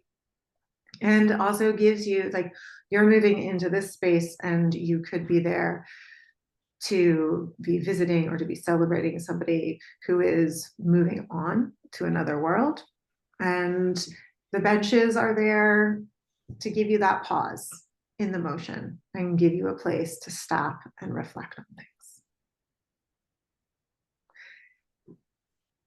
We also see movement in the shapes that are in the garden. So much movement, always in movement. Always in motion. I have trouble holding my hand still. Always in motion. But especially being drawn, like if you take that straight line right to the middle, you are drawn to very literal motion. That fountain is always going. And you have that fountain that then, with the reflecting pool around it, sends out those ripples. So the consequence of one motion, that chain reaction. Surrounding the garden is all the plant life. And with so many of the flowing grasses, as visitors walk and move through the space, you brush into them because they always are overhanging the paths. And you feel that, and you can see that visual motion as well. I think that might be the end. Yes, Nate? Okay. I think that's it. Yep, thanks.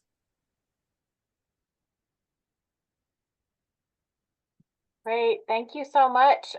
Those are really awesome. I'm gonna does someone else, I have comments for everyone, of course, but I know we're running out of time. I wanted to open it up to let anyone else share if they had any feedback they wanted to give.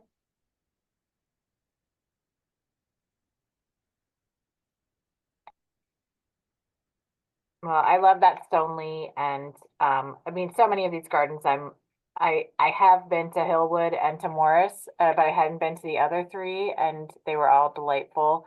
I love how some of you really looked at vegetation, and others really looked at hardscape and different elements, and others looked at the combination of the two. And I just think it's incredible to see the different ways that everyone's interpreting these elements and principles. So let's take a 5-minute break. And when we get back, we'll do the last two groups and have a little wrap up. Thank you. See you in about 5 minutes at 7:45.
All right.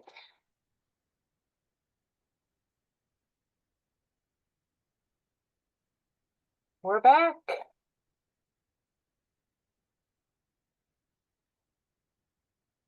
So again, great job, group three. I'm calling you. I don't know if you're group three, but the last group that presented. Great work.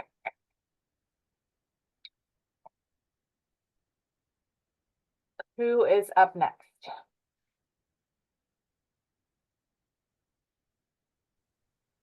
I think our group can go next if we're just going by the order on the. Yep, we can do that. document. That's probably makes the most sense. Yep. Okay.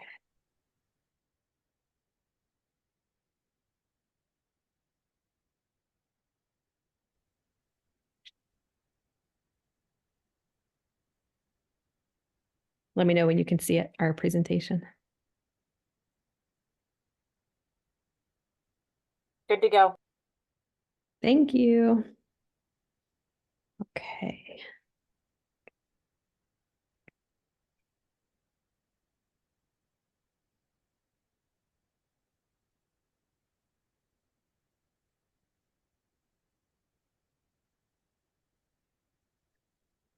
Sorry, my computer is struggling to advance slides.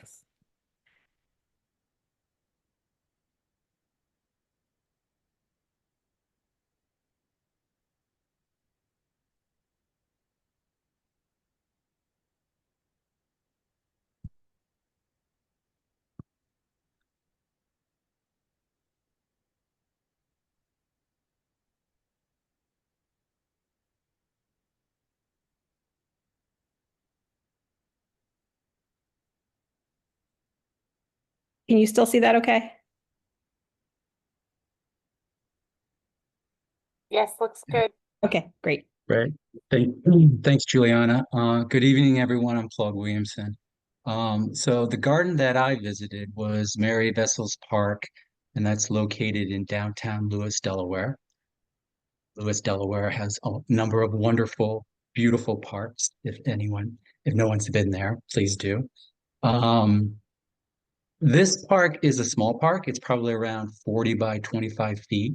And it has this wonderful gazebo in the middle of the park, which is really the focal point of the park.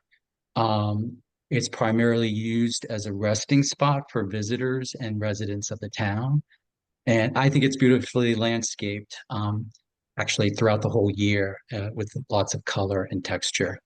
My two design principles for this assignment for the park was balance and variety.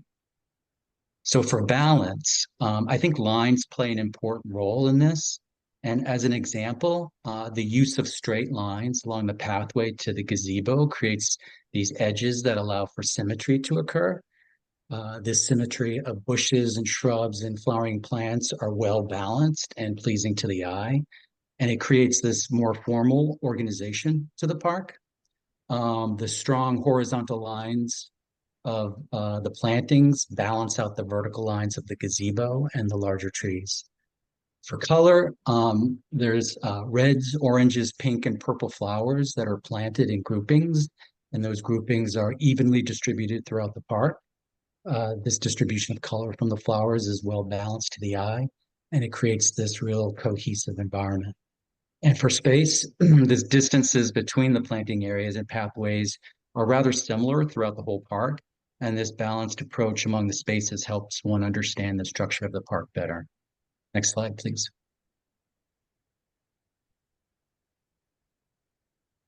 So when we look at variety in terms of color, the park contains a broad spectrum of color through its flowers, plants, bushes, and trees.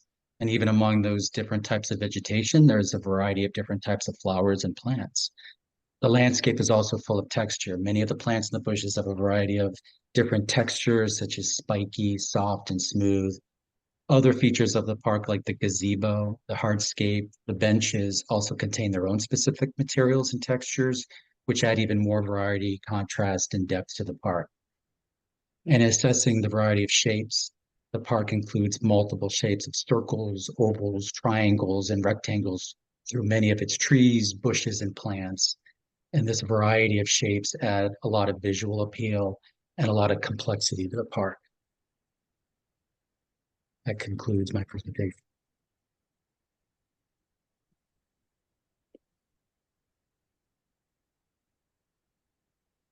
Oh, and sorry, this might have been Stacy. Oh, this is Jennifer. Oh, sorry, Jennifer. Yep, Go ahead. that's okay. I just was trying to get unmuted. So yeah, this is Jennifer Ott, and I have Emphasis. This is Odolph Garden Detroit on Belle Isle, Michigan. And the first picture there, I was calling that Emphasis with the fun spider webs that were happening there. I just loved how it was such a contrast. It created with the dewdrops such a lightening to the dark seed heads of the Monarda. And so just that great contrast between color. And then in the fuzzy stems, that next picture that is behind is Haha Tonka. And I loved the emphasis, again, just that lighter color with the texture that really drew your eye to those grasses. And again, in that final picture below, it's the contrast again between the shape of those oval seed heads of the grasses in the front and the standing ovation grasses in the back. So again, contrast with the color and texture and even shape of those seed heads. So that's Emphasis.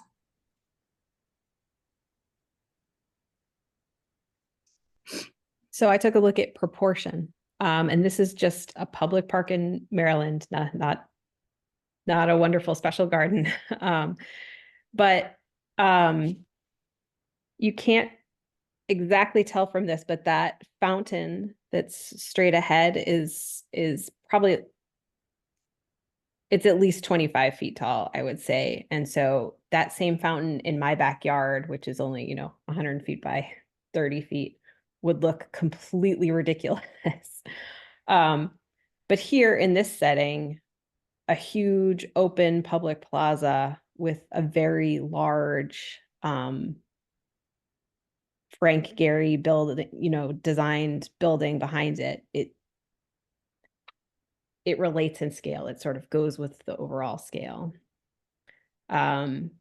It's still kind of big and dramatic, so I think it still gives some emphasis also. But overall, it's in keeping with the scale of the other elements in the design. And the sort of elements that build up to this, I think are, in doing my writing assignment, I feel like line was something used in almost every single principle, because in order to say you need a proportion of 3 to 5, for example, you have to measure that somehow. So you need lines in order to measure out that proportion. And also, of course, the form and the overall space, basically the flat plaza and the steps that graduate upwards around the fountain. And for our next 2 slides, unfortunately, Stacy, who worked on both of these slides, was unable to join us tonight. Just give you a second to sort of read over her slides as I advance through them. I did think this was a really pretty garden.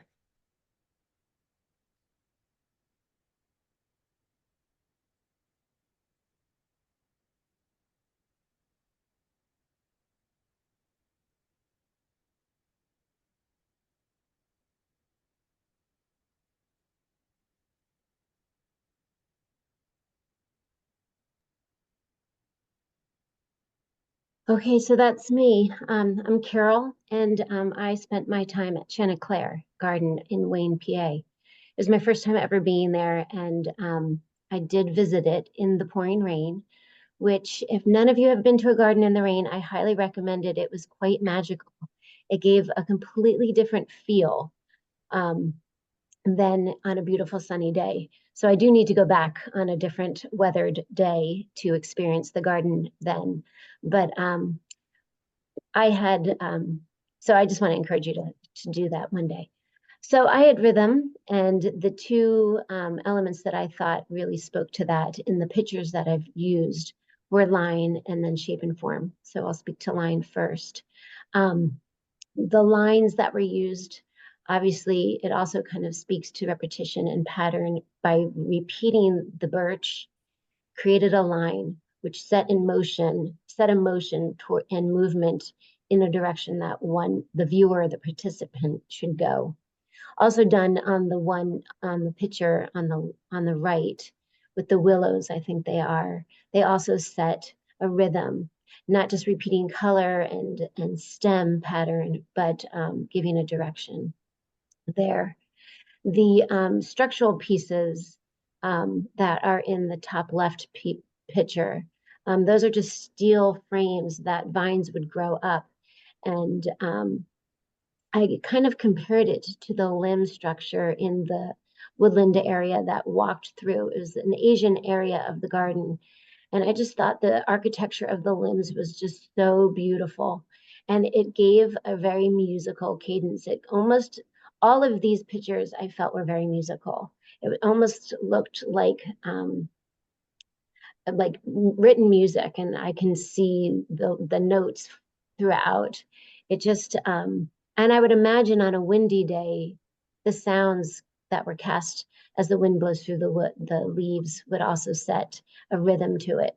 So I loved that. I think it was Jen who spoke to the music in the rhythm part, and I definitely saw that throughout, displayed in the choices that were made.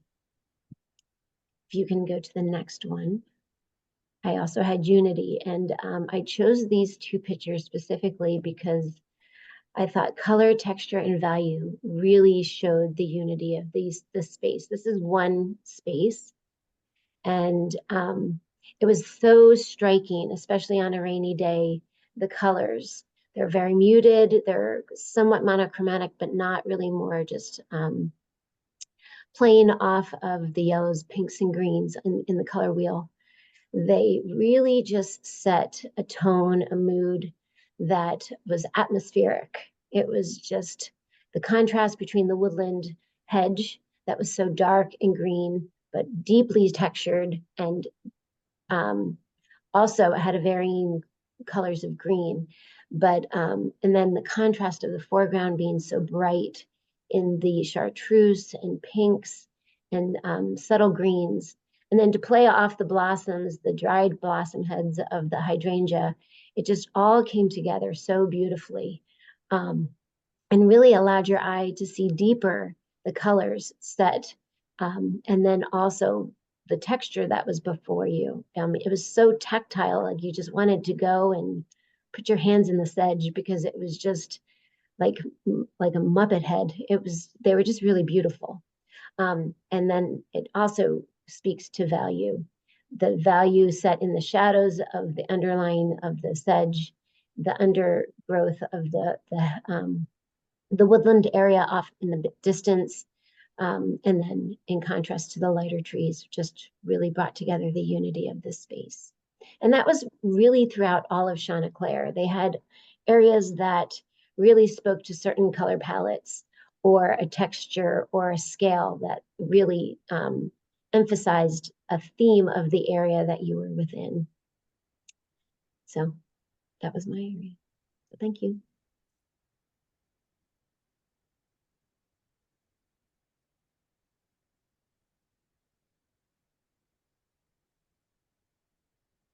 Awesome. Thank you so much. I'm glad you got to go visit Chanticleer. It is a incredible space.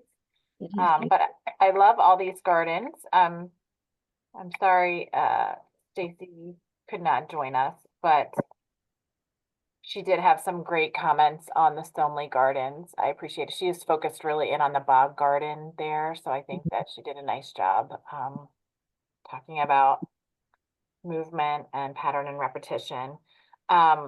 Julie, that park in Columbia, Maryland, I had no idea that was a Frank Gehry building. So I'm sort of over here like blown away by this. They're like one of his early buildings, I guess. I just Googled it because I was like, Yep, that's my Whole Foods. yeah, I used to go to acupuncture down. I had a friend doing acupuncture school in Columbia, so I'd go down there and we'd grab Whole Foods after. And so I was like, I know this place when you had those pictures, and then I like zoomed in and I was like, oh, that's why. But now I feel even more like, oh my gosh, anyway. Claude, I mentioned that I love the Mary Vessels Park, and I think you did a great job speaking to some to your chosen principles. The variety was great as well as the balance. And then, oh my gosh, Jennifer, the Udolph Garden in Detroit, that's a bucket list item for me for sure. It's so beautiful. And that photo with the spider webs, oh my goodness, fabulous. So yeah, I think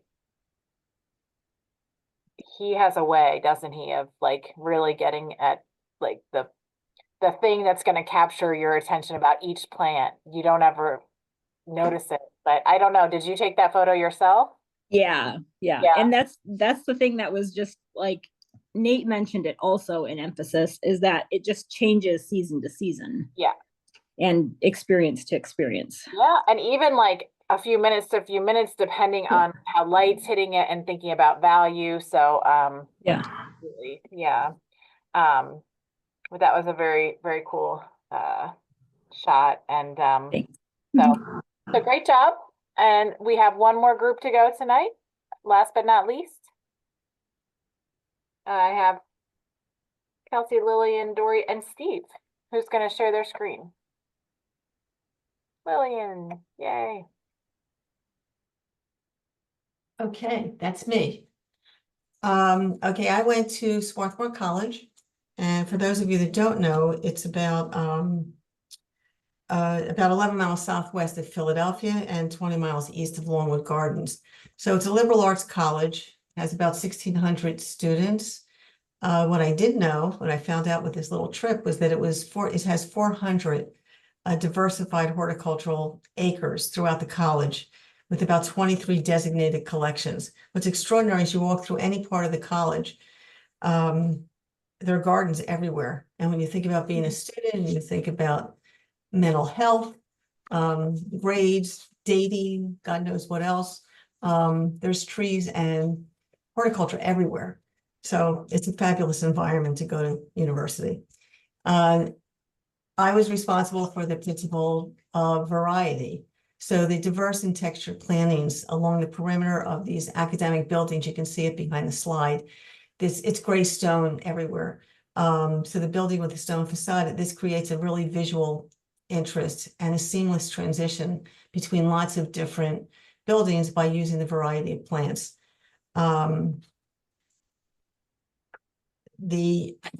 Let's see, to get my variety. I think I just lost it. Hold on. Within variety, I use texture. So can we go to the next slide?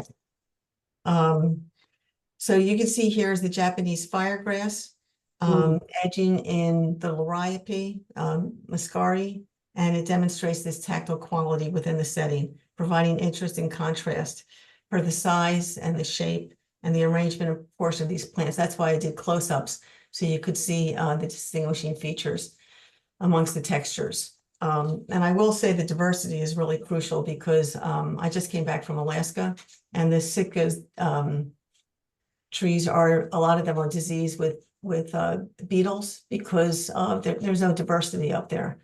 It's a pity. And at Longwood, about 7 years ago, they replaced all of their boxwoods because there was no diversity. So they had a tremendous blight.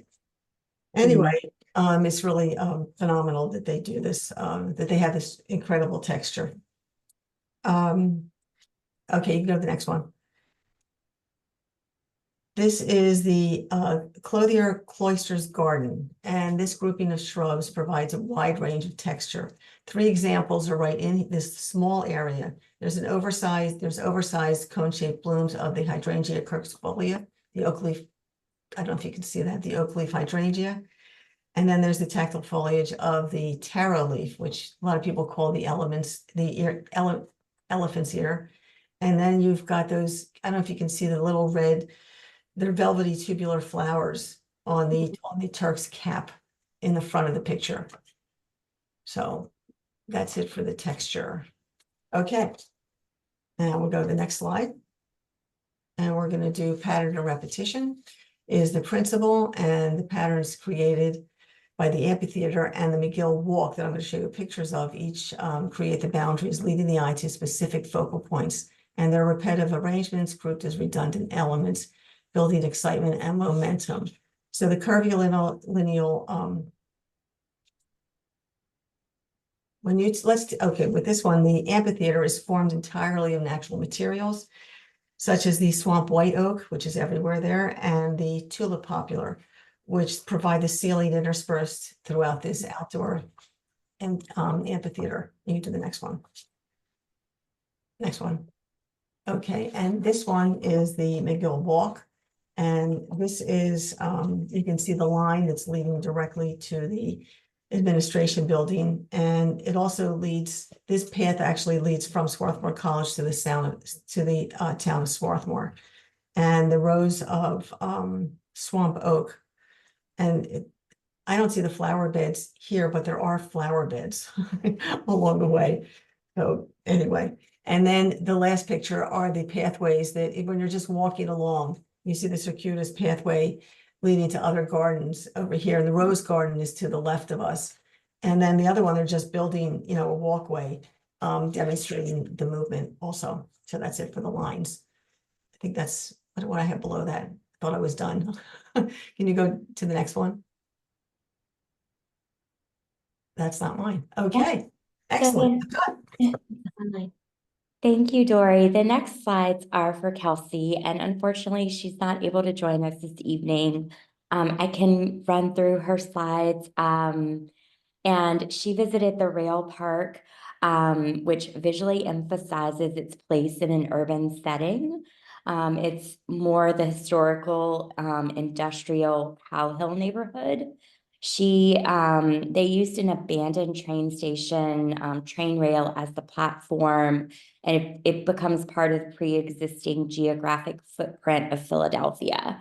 So she provides a photo here of the rail park showing that it blends seamlessly into the skyline. You have steel features that match the buildings and also the their older portions of the rail.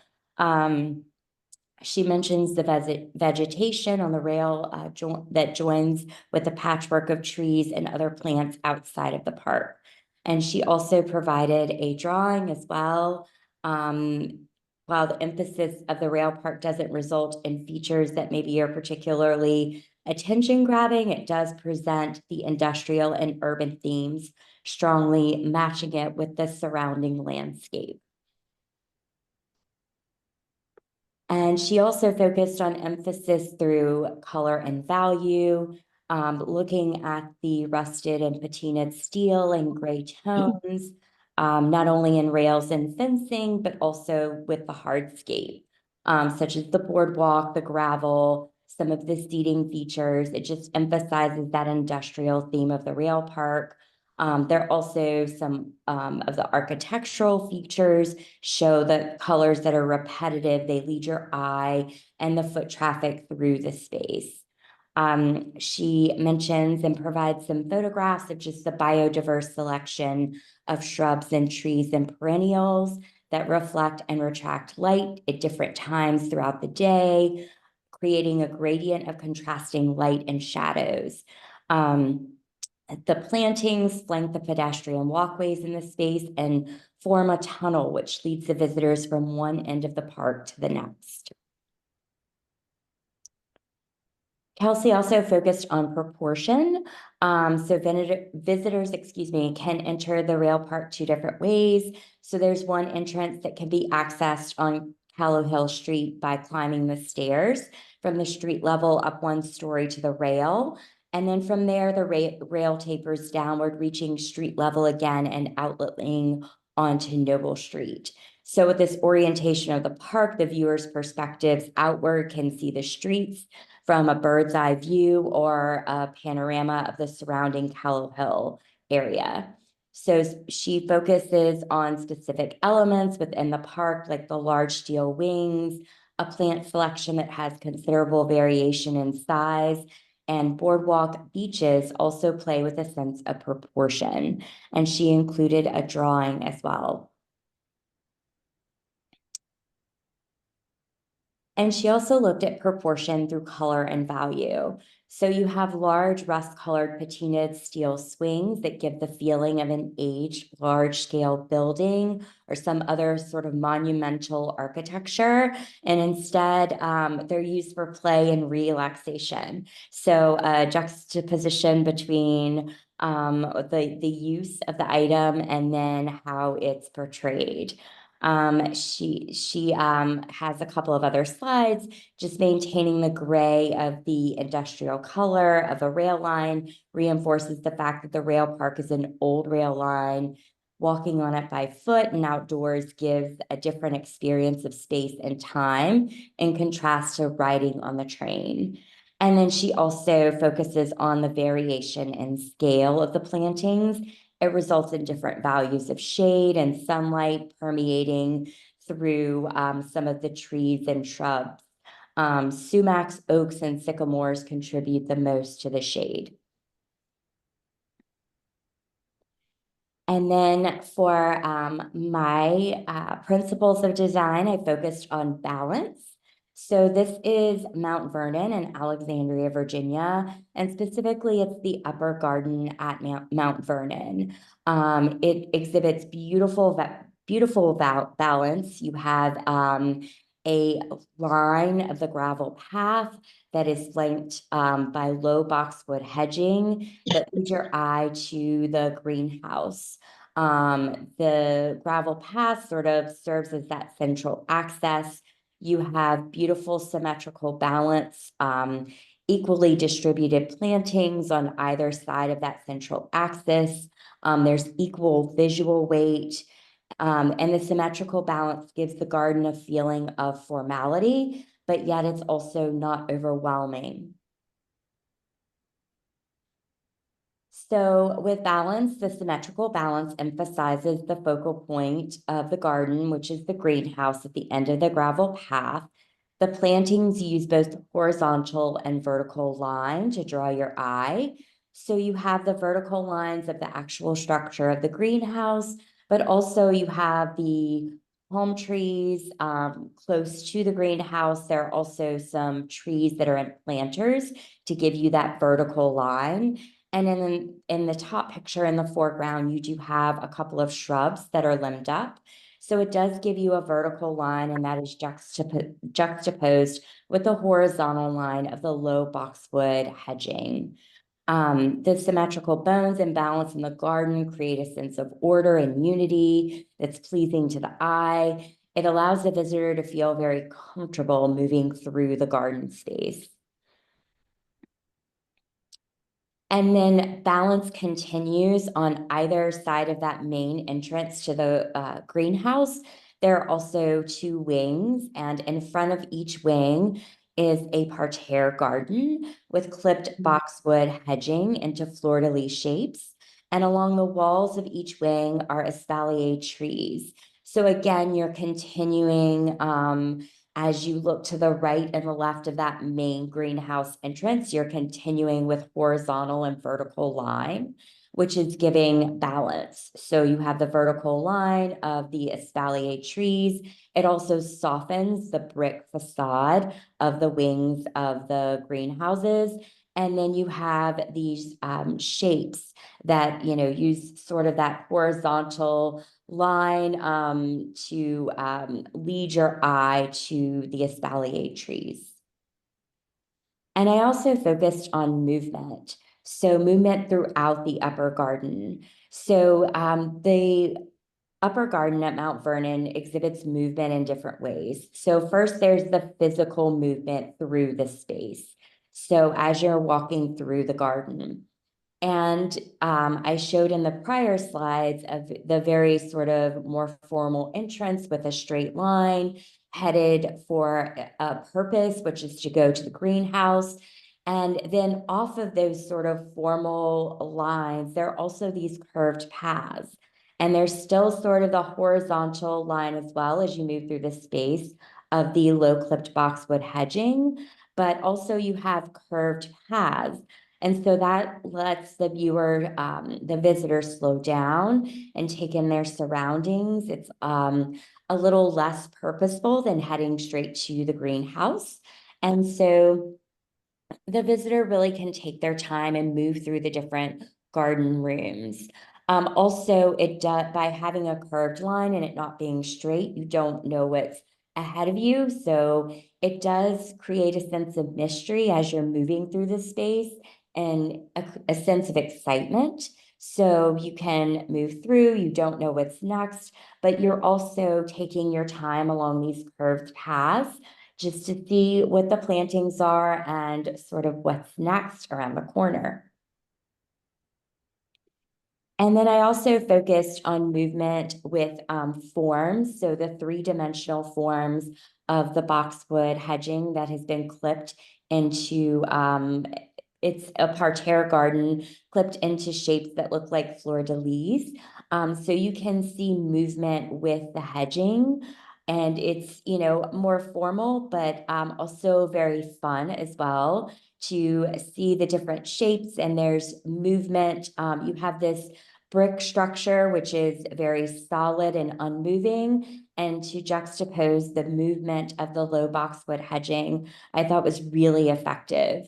I think that it was a great way to keep the symmetry and the balance by having a parterre garden on either, in front of either wing, but also giving, creating, taking shapes and creating forms out of those shapes with the parterre garden. And then it being fun and lighthearted movement in front of a structure. And then the upper garden just has a wonderful sense of enclosure and organization and strong bones. And you can see a couple of the pathways here, just how you move through the space, the texture, benches for you to sit. You know, Mount Vernon is a large estate, and it could probably very easily seem overwhelming to a visitor without having sort of these spaces that are very specific. There are multiple gardens on the property, and I looked at the lower kitchen garden, which was fabulous, but I thought for this project I would focus on the upper garden just because I had so many photographs at Mount Vernon. But again, using the paths to move through the garden, your movement being stopped in the space by the benches to sit under the magnolia tree. And then just again, the use of line to enclose the garden so that it still exhibits formality, but also has a sense of place with the landscape beyond. And without that line of enclosure of that walled garden, then I think, you know, you could sort of feel lost in the space. But the upper garden does truly have a sense of place with the landscape beyond.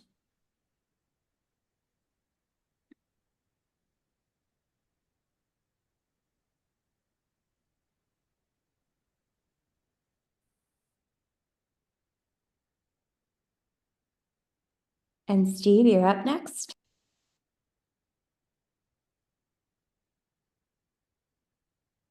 You're muted, Steve.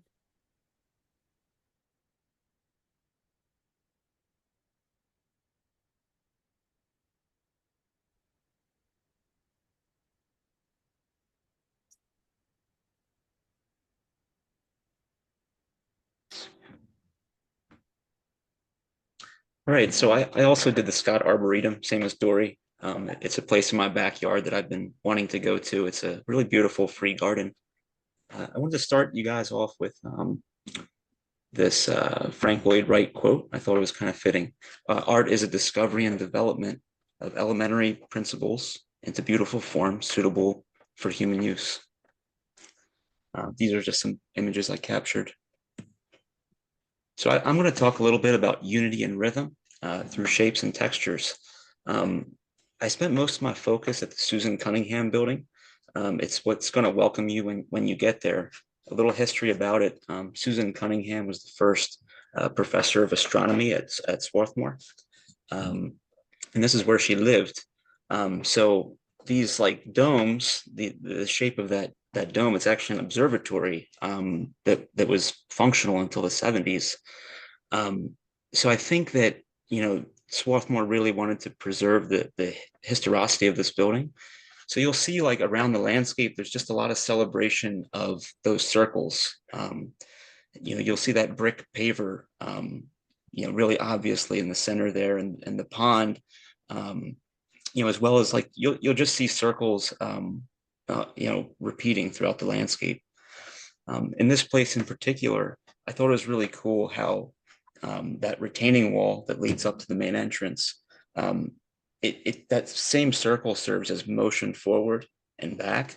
It also serves as a division, and then it also serves as a place of rest in the middle. So I think it's just really powerful, and it's creating a lot of unity just between the general architecture of the building, which is super unique, and then bringing it down from the facade down onto the ground plane.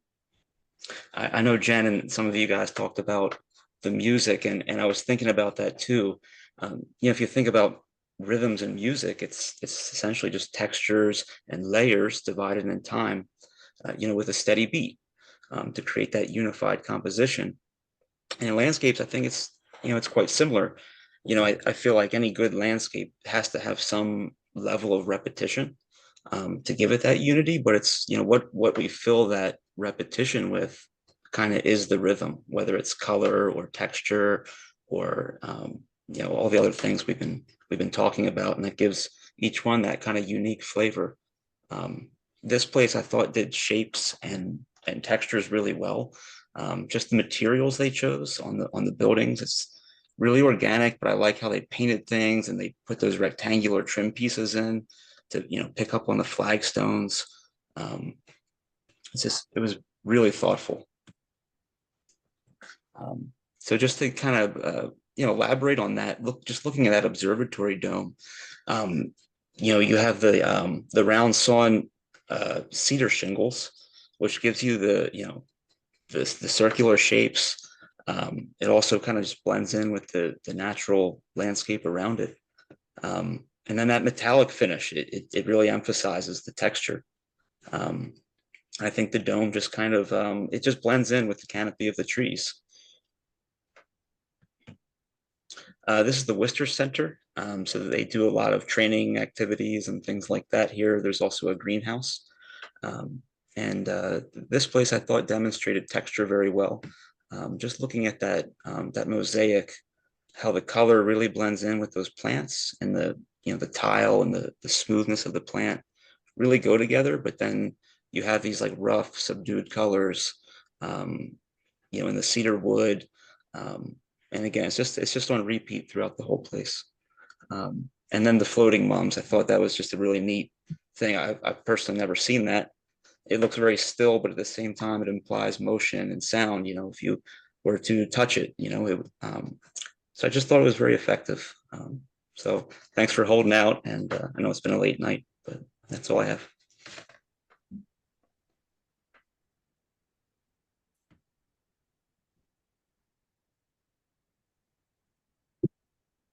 Great job. Last group, that was awesome. I love those floating moms, Steve, and I think you did a nice job. I like the quotes that you brought in to share, and really talking about like, there's something to be said for being able to use that many textures in one place and still feel like it's a cohesive whole. Like takes some real talent, I think. Yeah, and I love seeing different elements of Swarthmore, that's college campus, as Jen B said in the chat, is just awesome. My students are obsessed with that amphitheater. I mean, it is pretty stunning, and it's like a great example of a natural amphitheater, but it's always on their precedent images when they're trying to design an amphitheater. And the Mount Vernon Garden, you know, it got me thinking, Lillian, thank you for sharing that. I do some readings in history on these plantation gardens and this, especially, you know, Jefferson and Washington carving like order out of this kind of you know, it was a managed continent, let's be real, before the real, you know, the colonists came, but they really felt like they were creating order out of this wilderness. And I think Mount Vernon has done this amazing job at like showcasing that sort of need to control nature, but in a very beautiful way. And I think what they've done is like changed it a little bit and allowed those spaces, like you said, for kind of meandering about, but then also finding your way straight to places. So that was cool. And if you haven't had a chance to see the rail park, that is a pretty incredible park in Philly. So Kelsey did a nice job highlighting that. So I loved seeing all your presentations. I think everyone did a fabulous job, and I think we should give everyone a super big round of applause, find some fun reactions. You know, my daughter's always trying to play with all these emojis on here. I'm going to do a rocket ship. I don't know what it's going to do. Oh, so I have loved seeing these design elements and principles through your eyes, and I'm invigorated by all of the beautiful things that you're seeing, and I've learned a lot from each of you. So, you know, we have about 3 minutes left. I just want to remind you that you can go ahead and submit your peer reviews. Submit your reflections, even if it's late, you're not getting marked late. No worries about that. I know that Tim will be sending out a survey for, you know, feedback about the class. So please do take some time to fill that out. It helps with programming, and this is the first time I've taught this class, so I'm really interested to hear your thoughts. But I really enjoyed it, and look forward to doing it again, hopefully in the future. And I wish all of you best luck. So any closing comments for the group? I know it's a late night. I personally love the class. You introduced me to a lot of concepts that I really never thought about. And I did compare it to music and to literature. Lots of quotes. I appreciate Steve put it in there. It was great. It was great. And it's interesting because Steve and I did the same garden. I had those pictures also, and it's really interesting how we looked at things globally, for want of a better word. But another thing, just how am I going to fill in? How do you want me to respond to this last one? That you're not your questionnaire, but your peer review. How would you like me to do it, since I can't do? So if you filled out the Word document, you can just submit that. There's an actual assignment on the D2L. I keep hoping I'm saying that the right way. And so if you took that peer review, or did you do it by hand, Dory? Did you just take notes? I didn't do the peer review. I'll go back on it and see it. Okay, well, if you go into the chat, there's a Word document that I uploaded earlier on. So just scroll up before we close out for tonight and download that. And then you can type your notes directly in that and then just upload that to the assignment. So you should be able to get to that Word document, hopefully. Okay. Is it coming up for you? I think so. Okay. Okay. And so you can just type your feedback right in there. Well, it didn't come up, but it didn't come up. Uh-oh. I got online, but that didn't come up. But nobody else has to listen to this. We can stay on after this. So okay, I can